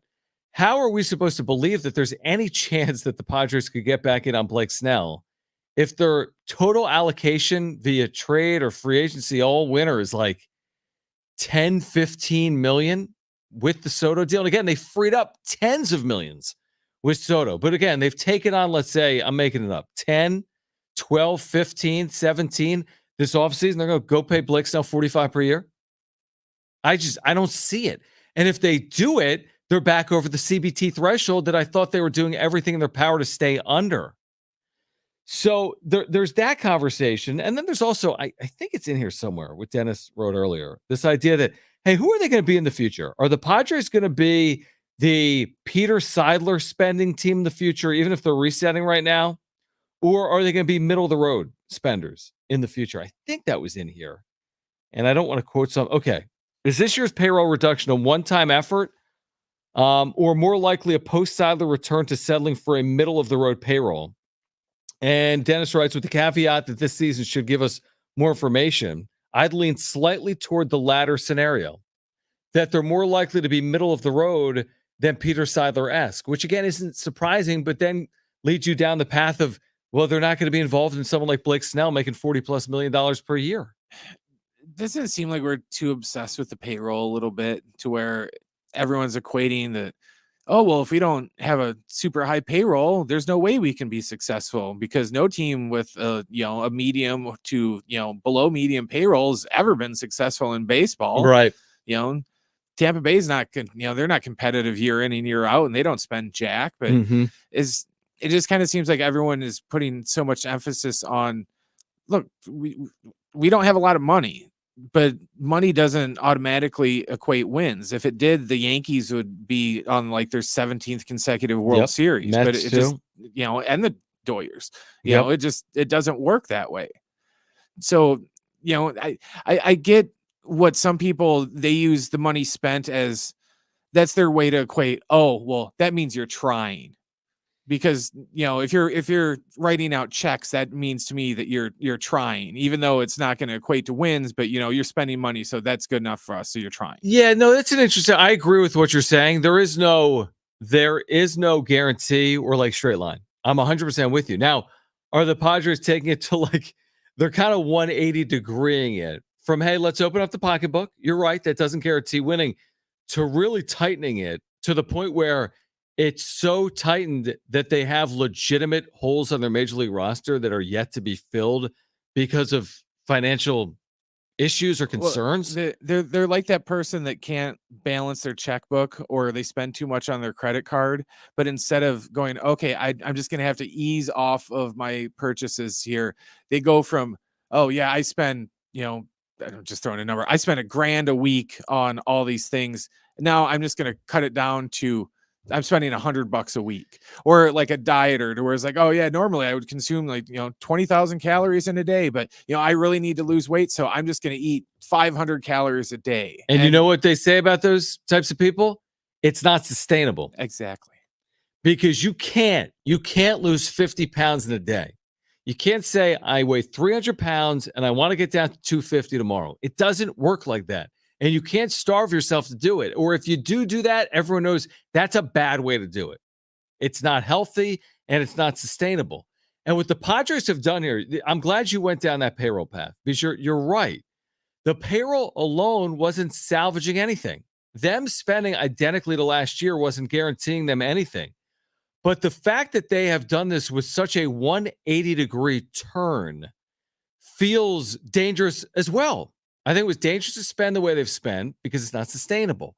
But I think it's dangerous to go this far below where they were with payroll and expect to necessarily put yourself in a position where you can make the postseason. It's like, isn't there a middle ground here? Is there a middle ground where you can go out and get a fifth starter? Not Blake Snell. He's going to make $45 million a year. Can you go get someone that makes 10? Is there a middle ground here where you can go get Tommy Pham on a one-year deal? Is there a middle ground here where you can go trade for a DH or a number 4 starter? Is there a middle ground here where you can develop from within and use your system as appropriate, but not force the system onto the major league team when they're not developed? These are the questions that I think are fair. And by the way, none of this, it all circles back to Jackson Merrill, and none of it has anything to do with Jackson Merrill. All of the discussion about Jackson Merrill over the last month or even 60 days that we've had right here on Jon and Jim is not personal when it comes to Merrill. In fact, I think Merrill's scot-free in this whole conversation. I think Merrill makes the team. That's as clear as day at this point. And that's not his fault. And by the way, he's done some really nice things. He's switched positions. He's had a fine spring. He's a high pick. They're going to count on him heavily at some point in the future. But if Merrill doesn't hit, that's not Jackson Merrill's fault. That's going to be put on AJ Preller. And even if Merrill does perform, but the team doesn't win at the rate you hope that they win at, you still will have questions at the end of the year. Well, why didn't they address other needs? Why did they rely on rookies over veterans? Why did they turn to 20-year-olds over fully developed prospects? These are the questions we'll ask ourselves. And by the way, it's a long season. Maybe they completely turn this thing on its face and win 90-plus games and easily make the postseason. And every button that AJ Preller has pushed, including the Melvin Schilt situation that played out earlier in the offseason, maybe everything works. But it's a maybe. So I think it's fair to have some level of apprehension or be somewhat critical in nature when you look at a $250 million payroll that's been pared back to $150 million when a team won 82 games last year, and you wonder, how on earth are they going to go from 82 to 90? Not that they necessarily need to get to 90, but that's the point. But Brent's point is spot on. You don't have to spend. But unfortunately, the Padres haven't won either way, Brent, right? I mean, they've gone youth movement, haven't won. They've gone with international signing classes, haven't necessarily developed them or won. They've spent in free agency, haven't necessarily sustained winning either. That's why I think people are kind of just putting too much emphasis on just how much money they're spending to where, like I said, to where they just, oh, well, if you're not spending money, that means you can't win. Or, Right. Oh, you spend a whole bunch of money, that means you're going to win. Just like, how'd that do for us last year we had that, huge, payroll and it got us nowhere. Yeah, that's exactly right. And why? No one will ever know why. Like, why didn't it work out last year? We have theories. We have reasons. And Kevin was on with Darren earlier today. Listen to it at sportssd.com or on the iHeartRadio app. Like, Kevin, I'm paraphrasing, said something along the lines of they're embarrassed by what happened last year. That alone might be a reason for them to play better. Forget everything else. Forget the manager switch, the untimely passing of Peter Seidler, the lessened payroll, the reliant on younger players. The fact that these professional baseball players, that some of which could end up in Cooperstown one day, were embarrassed by their performance last year as a team, that alone could potentially put them in another direction. But again, when I read today, and I knew people would start tying Boris's words to the Padres, this idea that the market's picked up for Snell and Jordan Montgomery. Could the Padres be one of the teams? Or are they one of the teams that are interested in acquiring their services? Well, on its face, sure, everyone wants elite pitching. But to be this stagnant all offseason, and also to already have a lot of money invested in your pitching, whether it's Musgrove and Darvish.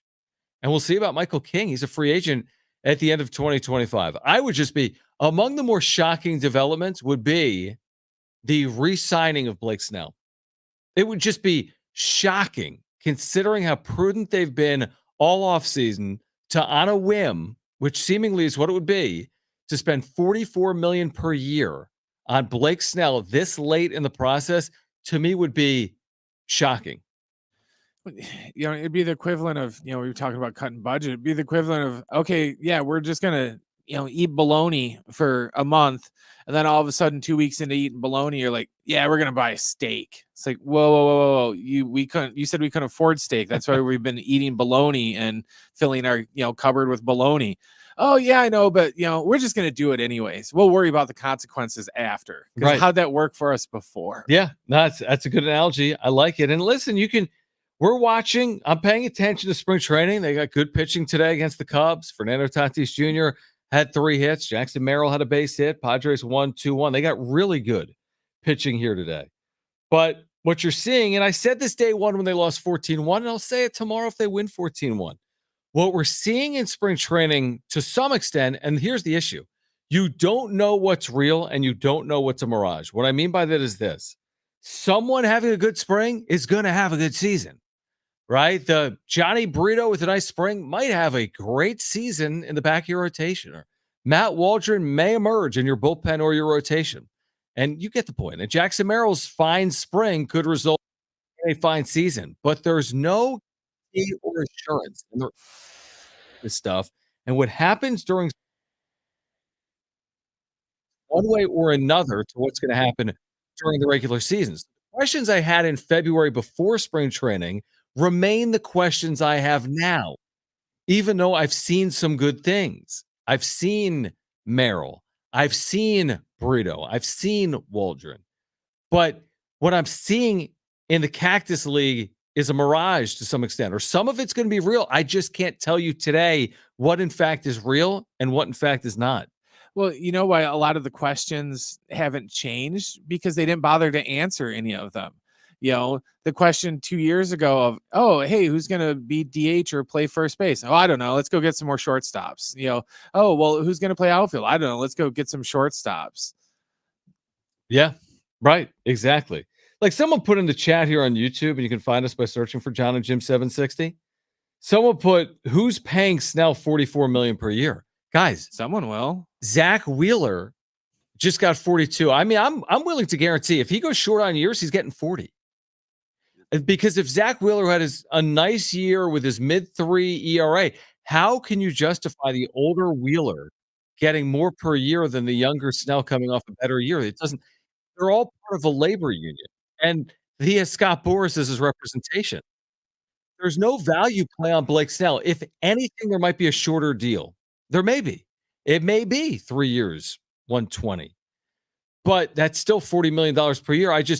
It's all again, if Wheeler's getting something, then Snell's going to be within that range, you would think. That's why he has Scott Boras as his agent. So I'm not saying I'd pay Zach Wheeler $42 million per year either. And I'm not saying I personally would pay Blake Snell $44 million per year, but how does Wheeler get 42 and Snell get 24? It doesn't work like that.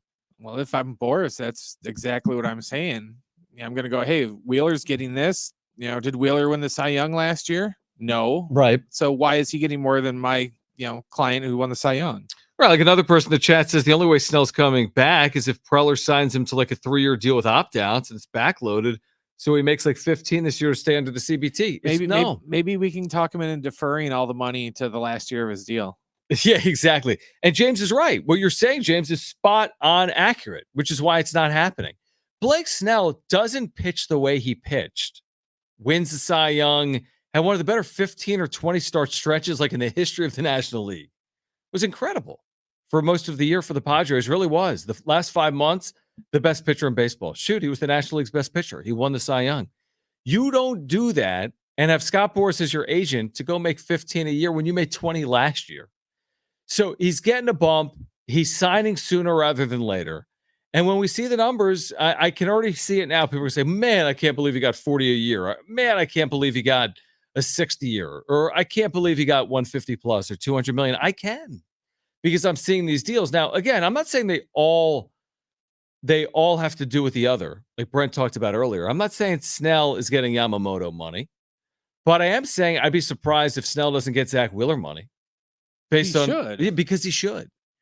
So, that's just where we are right now. Now, do the Padres have enough starting pitching without Blake Snell? You could argue. I think if they keep it healthy, I think if Darvish and Musgrove are healthy, and you've added in Michael King, and you see some of the springs that some of these players have had, the Burritos, the Waldrons, there are others, candidates as well. Like, yeah, I think they could have enough starting pitching. But again, are you starting from a deficit to start 2024 no matter what you do, assuming you don't sign Blake Snell, you didn't sign Josh Hader, you've traded Juan Soto. So, yeah, I mean, you don't have Soto, you don't have Snell, you don't have Hader. Now, can that be made up with a good clubhouse dynamic? This was the conversation we had last week, me and Jim. And Jim said, I'll take talent any day. I'm taking talent over dynamic. I agree with him. I think that there are outliers both ways. You can lose with talent, you can win with dynamic and less talent. But by and large, the way to consistently win is with a talented roster over a less talented roster. I think most people would agree with that. We can also agree, we've seen Oakland make the postseason 6 out of 10 years or 7 out of 10 years within the last 20 years under Bob Melvin. We've seen Tampa, the way they've been able to have their successes, obviously, without quote-unquote star-laden rosters. But again, this is the same organization. It's received a facelift, but it's the same organization with less talent. Are they capable of having a better year with that less talent? Again, Kevin said today they were embarrassed by their performance last year. So maybe they are, but they're going to have to prove people wrong, and they're going to have to show it on field. It kind of reminds me of that part in Moneyball when, Billy Bean's explaining about how, hey, look, we don't have to replace Giambi. We just have to replace him in the aggregate or whatever the word. Right. So, we don't have to replace Soto. We just need a handful of players that could equal the numbers of what he's doing. So if we get a situation like that to where, stop trying to, be Juan Soto. We just need between, Jackson Merrill, Profar, and we'll just say it's going to happen and say it's Pham. Just between you three, you need to put up combined around the same numbers of what Soto is, and then we'll be fine. Because we don't, we're not going to get one player that's going to replace everything that he did, but we might be able to get, 2 or 3 players that when combined, they can fill in the gaps. You don't replace him. You replace him by being better in other areas. That's the point of King and Brito and Vasquez and Higashioka and Drew Thorpe. Like, can you combine their productivity in the years ahead? Sure. But making up for Juan Soto on its face in 2024 is a bit of a good luck situation. All right, on the other side, we're getting you ready for tomorrow night at the Thomas and Mack Center. How many Mountain West teams are going to the NCAA tournament? Okay, I've got an answer for you on the other side. How many Mountain West teams are going to the NCAA tournament? What's the ceiling on San Diego State's seed come Selection Sunday? Plus Brent's back page. Stay with us on Jon and Jim.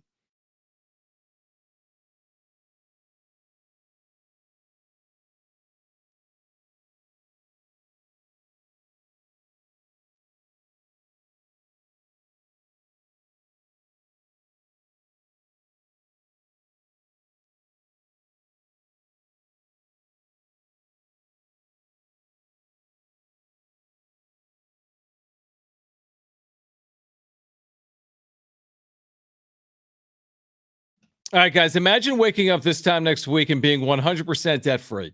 No credit cards, no car loan, no personal loan. Hey, guys, it's Schaefer.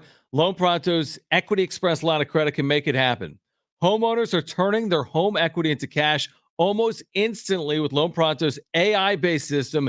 You can get approval in about 10 minutes. With almost no documentation, no appraisal, and no hassle, you can get hundreds of thousands of dollars out of your home. Use that money to pay off all your other loans. The average homeowner is saving $850 a month doing this. Think about that. Listen, your home value's way up. You can use that to wipe out all those credit cards, get some money for home improvement. Literally hundreds of thousands are at your fingertips, and approval is just minutes away. Call now. Here's the number, 619-207-4336. 619-207-4336 or loanpronto.com. That's 619-207-4336. NMLS 1661781. Subject to lender approval. Equal housing lender.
Cal Coast Credit Union Amphitheater, June 14th. Again, 877-767-4760. Here's how I see it. We've got San Diego State basketball tomorrow night at 8, pregame coverage beginning at 7:30. Ted Leitner on the call. Big one. UNLV, San Diego State, Rebels have won 9 of 10. Aztecs trying to secure a top 5 seed in the Mountain West tournament. Still alive for a share of a Mountain West regular season title, if not more than that, by the way. They could still win it outright with the right results from here on out. The way I see it is I believe the Mountain West is going to send 5 teams to the NCAA tournament, not 6 unless. Okay, here's my caveat. I think it's 5. I think New Mexico has real work to do, and I don't see them doing it. They lost. They had a golden opportunity, Brent. They lost to Air Force at home. I'm sorry. That changed a lot. They were in the driver's seat. They lost to Air Force at home. This is whenever it was, a week or 10 days ago. And since then, they went to Boise with a chance on Saturday to make something, to get it back. They lost the game by 10. They still have Fresno at home. They have to win it. That's not going to help their resume. And then they finish at Utah State. Are they going to beat Utah State in Logan on senior night? And if they don't, how can you go to the NCAA tournament losing to Air Force? Your last 3 or 4 games, you're losing to Air Force, at Boise, at Utah State. It's not enough. You're going to have to make something of your resume. And I think New Mexico had it. It was there for the taking, but I think they're going to be passed unless they pick up a win over Utah State in their regular season finale. Now, could they win a couple of games in the Mountain West tournament on a neutral floor without winning the Mountain West tournament championship and get in as net large? Maybe. But I think their most realistic path is beating Utah State and Logan. And based on what I'm seeing from New Mexico right now, and specifically on the road, I'd be surprised. I hope I'm wrong, because if New Mexico beats Utah State and San Diego State wins out, the Aztecs will get at least a share of the regular season title in the Mountain West. So that's why I see it as 5. I just don't see New Mexico. I think New Mexico had it there, but I just know how this works. And with bid stealers and with teams from power leagues, there's a very good chance that New Mexico is, quote unquote, leapfrogged or passed, would be my guess. Now, is there a path for 6 teams to the NCAA tournament? The answer is yes. Here's how. So I think you have 5 locks or near locks by the time the regular season is over. San Diego State, Boise State, Colorado State, Nevada, Utah State. And you could argue the merits of the resumes. I think San Diego State is the best, but you could argue the merits. I think 5 will find their way. Now, how do you get to 6? New Mexico wins the Mountain West tournament or UNLV wins the Mountain West tournament. That's how you get to 6. Because I don't think if New Mexico wins the tournament, they're kicking out Nevada. Nevada's played really good basketball. Utah State, they're going. Boise State, they've been great. They've won 5 straight. San Diego State, their resume is super clean, and their candidacy is fully secure. So I think 5, by the time we get to Vegas, not this week, but next week for the Mountain West tournament, I think 5 teams are going to have really strong resumes where they're basically in the tournament. If not fully locked, pretty close to fully locked. And then you could get a 6th, because I think New Mexico on a neutral floor could win 4 games in 4 days, which is something that they may have to do. That's not going to be easy, obviously, especially with the way that they're playing. But UNLV, winners of 9 of 10. We talk about them playing on their home floor in the Mountain West tournament all the time. They rarely take advantage. It's been a decade since they've been in the Mountain West semifinal, but is this their year? And if UNLV wins 3-3, or if New Mexico wins 3-3 or 4-4, that's the path to 6 for me, unless New Mexico goes to Logan and beats Utah State, which, again, have crazier things happen. Yeah. I mean, New Mexico's roster is one of the better rosters you could argue in the Mountain West. At their best, they've been among the best. Not just the Mountain West. They've been one of the better teams in the country at their best, but they're not playing at their best for whatever reason right now. They weren't playing at their best down the stretch in 2023. So they are feeling the pressure. They are the team with the most to lose, in my opinion. The other teams, it's not that it's house money, but you've got a lot to play for. You're not just thinking about the Mountain West regular season, and you're not only thinking about the Mountain West tournament, but you're thinking about Selection Sunday. New Mexico has to get to Selection Sunday. How? With wins. And same thing with UNLV. Now, I think UNLV, no pun intended with them being in Vegas, but it's some house money because they were never going as net large team to the NCAA tournament.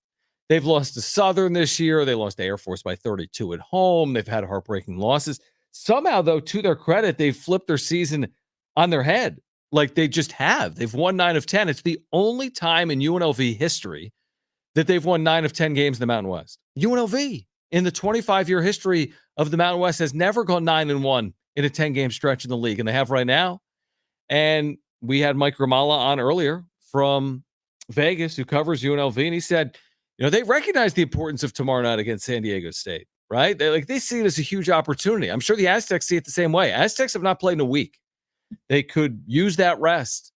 So we'll see what they look like on the other side of it. For the Aztecs, it's an interesting stretch here because you've had a week. You get UNLV tomorrow at 8 p.m. right here on San Diego Sports 760. Then senior night Friday, quick turnaround, and then another handful of days off before the Mountain West tournament. Now, everything is still a possibility for the Aztecs. You could be the 1 seed. I said this earlier. You could be the 1 seed in the Mountain West tournament. You could be the 6 seed. All of that variance is possible. Shoot, the Aztecs could still be, consider this. They could be a 5 or a 6 seed in the Mountain West tournament and a 3 or a 4 seed in the NCAA tournament. Isn't that crazy? That's still possible.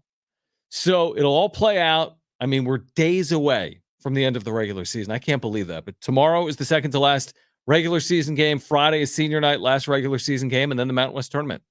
So, again, the biggest week of the season. I don't think I'm overstating it at all. For San Diego State, for most of college basketball, this is the biggest week of the season. All right.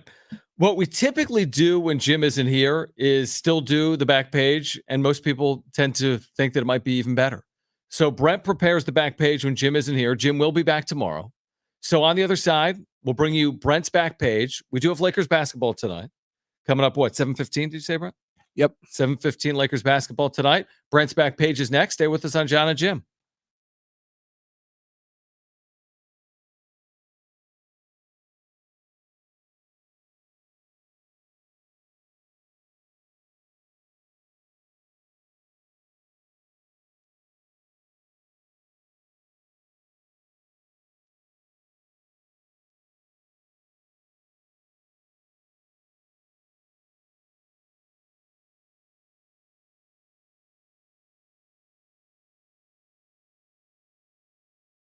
Hey guys, it's Schaefer. I've been telling you about my friends over at Novo Brazil Brewing, proud supporters of the Mesa Foundation Collective, which is doing great work with San Diego State men's and women's basketball. Novo's got that limited edition co-branded kombucha, the Aztecs Raspberry Kombucha, taste tested by current Aztecs, Lamont Butler, Jaden Ledee, Micah Parrish, and others. If you haven't tried it, you need to. Available at area locations, including all area Novo Brazil Brewing locations.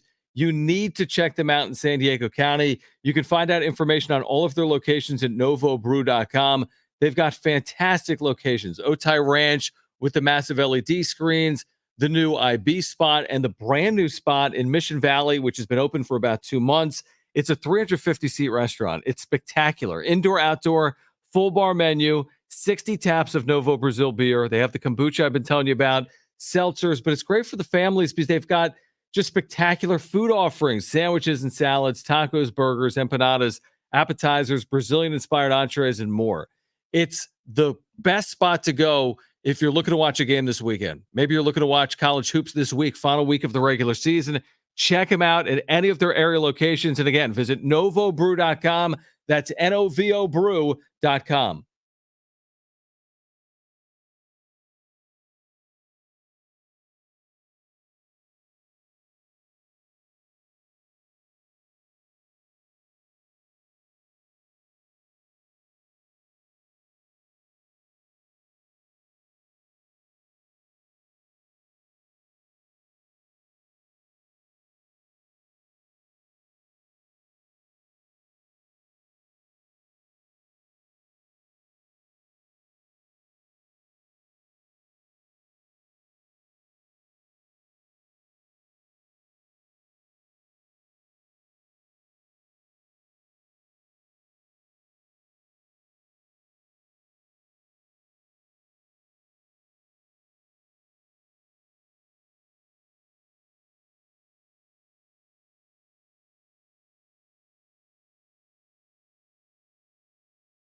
All right, Jim is back tomorrow.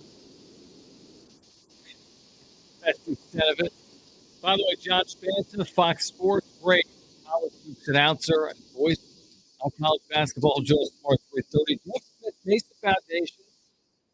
They're doing really good work in the community with San Diego State men's and women's basketball. Joe Smart 430. We'll get ready for the Aztecs and UNLV tomorrow night, 8 p.m. with pregame coverage beginning at 7:30. Of course, the latest from Peoria, Padres spring training. We'll have that for you tomorrow, beginning at 3 p.m. So typically we do Jim's back page. But when Jim's not here, we do this. Jim's back page.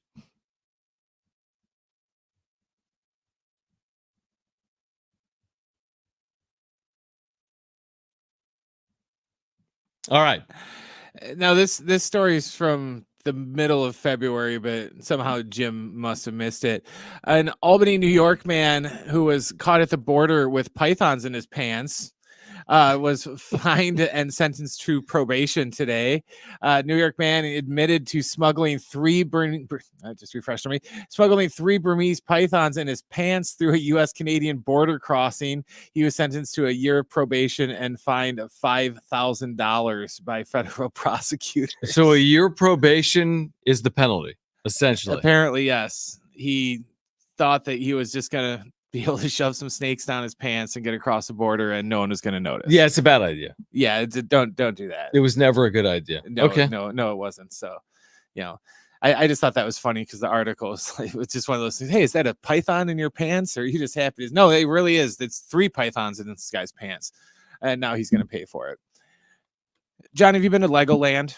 I have, absolutely. And I'm going to go, I think actually maybe next week, Brent. They're doing dinosaurs or something? They did dinosaurs. It's Legoland, California, yesterday broke a world record for the world's largest dinosaur-themed costume party. Really? Yes. It was yesterday from 7 a.m. to 9 a.m. 1,273 dancing dinos joined at the theme park to break the world record for the largest dinosaur costume party in the world. Wow. I wasn't there, but I know they're opening like a brand new Dino Land or something. I don't know if it's open as of yet. I don't think it's open yet. I think later this spring or summer, I want to say. It's being it was the opening day for Dino Valley, which opens on March 22nd. Dino Valley opens March 22nd. Okay, yes. I might have to wait actually then till March 22nd to go. The previous title holder for largest dinosaur themed dance party was from Dundurn, Saskatchewan, Canada. Interesting. Which broke the record in 2023 with 1,187 dancing dinos. And before that, it was someplace in Portland that just had 380. So. Interesting. Okay. I wouldn't have expected that, but interesting. And then finally, it was kind of a slow day for Backpage stuff. Yeah. HBO has announced about half an hour ago that House of Dragon season 2 will debut in June on June. Where was I thought it's June 2nd. Okay. I think let me double check here. But yeah, it was in June. I think it was on June 2nd. I have to clarify that. But I'm super excited for that. House of Dragon was the Game of Thrones prequel. John, I don't know if you watched Game of Thrones. I didn't. Well, I didn't know it was a TV show. You don't do movies, you do TV shows. But, I didn't. That was the prequel show to Game of Thrones, which was a huge hit. And I'm really looking forward to it. I liked season 1 so much, I couldn't wait. I actually went and bought the book, So now I kind of know where they're going to go in season 2. So now I'm even more excited because I have some things to look forward to. But yeah, that's the last one. House of Dragon will start in June on HBO. Look at you. I like that back page, as opposed to, hey, there's a Babe Ruth card. How much did it go for? There's something in space that will kill us in 20 million years. By the way, I'll see if we get maybe Mark Ziegler on the show tomorrow. He's doing this so often, obviously, during Aztec basketball season.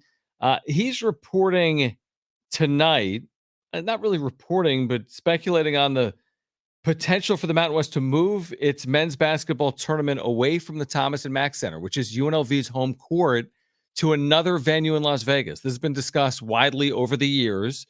Now, UNLV's never really taken advantage of playing at home. If they had, maybe the games wouldn't be played there. But since they haven't been winning there, it's continued on and on and on. But remember, the Pac-12 is no longer come next year. They've been playing at T-Mobile Arena, which is the home for the Golden Knights. So could T-Mobile be a possibility for the Mountain West? It's at least possible. I don't have a problem with them doing that. That'd be like, if the Big Ten tournament, they played in Conseco Fieldhouse or whatever, where the Hoosiers play, instead of just playing where the Pacers played, where it's, neutral. So, right. I see that. Just, it's one of those things where it hasn't happened yet, but you could see people complaining the one time it would have, oh, look at the unfair advantage. UNLV won the tournament because they got to play in their own court. Yeah, what's interesting, I'm trying to read this as we do the show, but Mark writes that the Union Tribune has been told that even though the deal with the Thomas and Mack comes to an end this year, sources told the UT the expectation is to remain at Thomas and Mack for at least another year, then assess the availability and financial implications of moving to T-Mobile or the MGM Grand Garden Arena.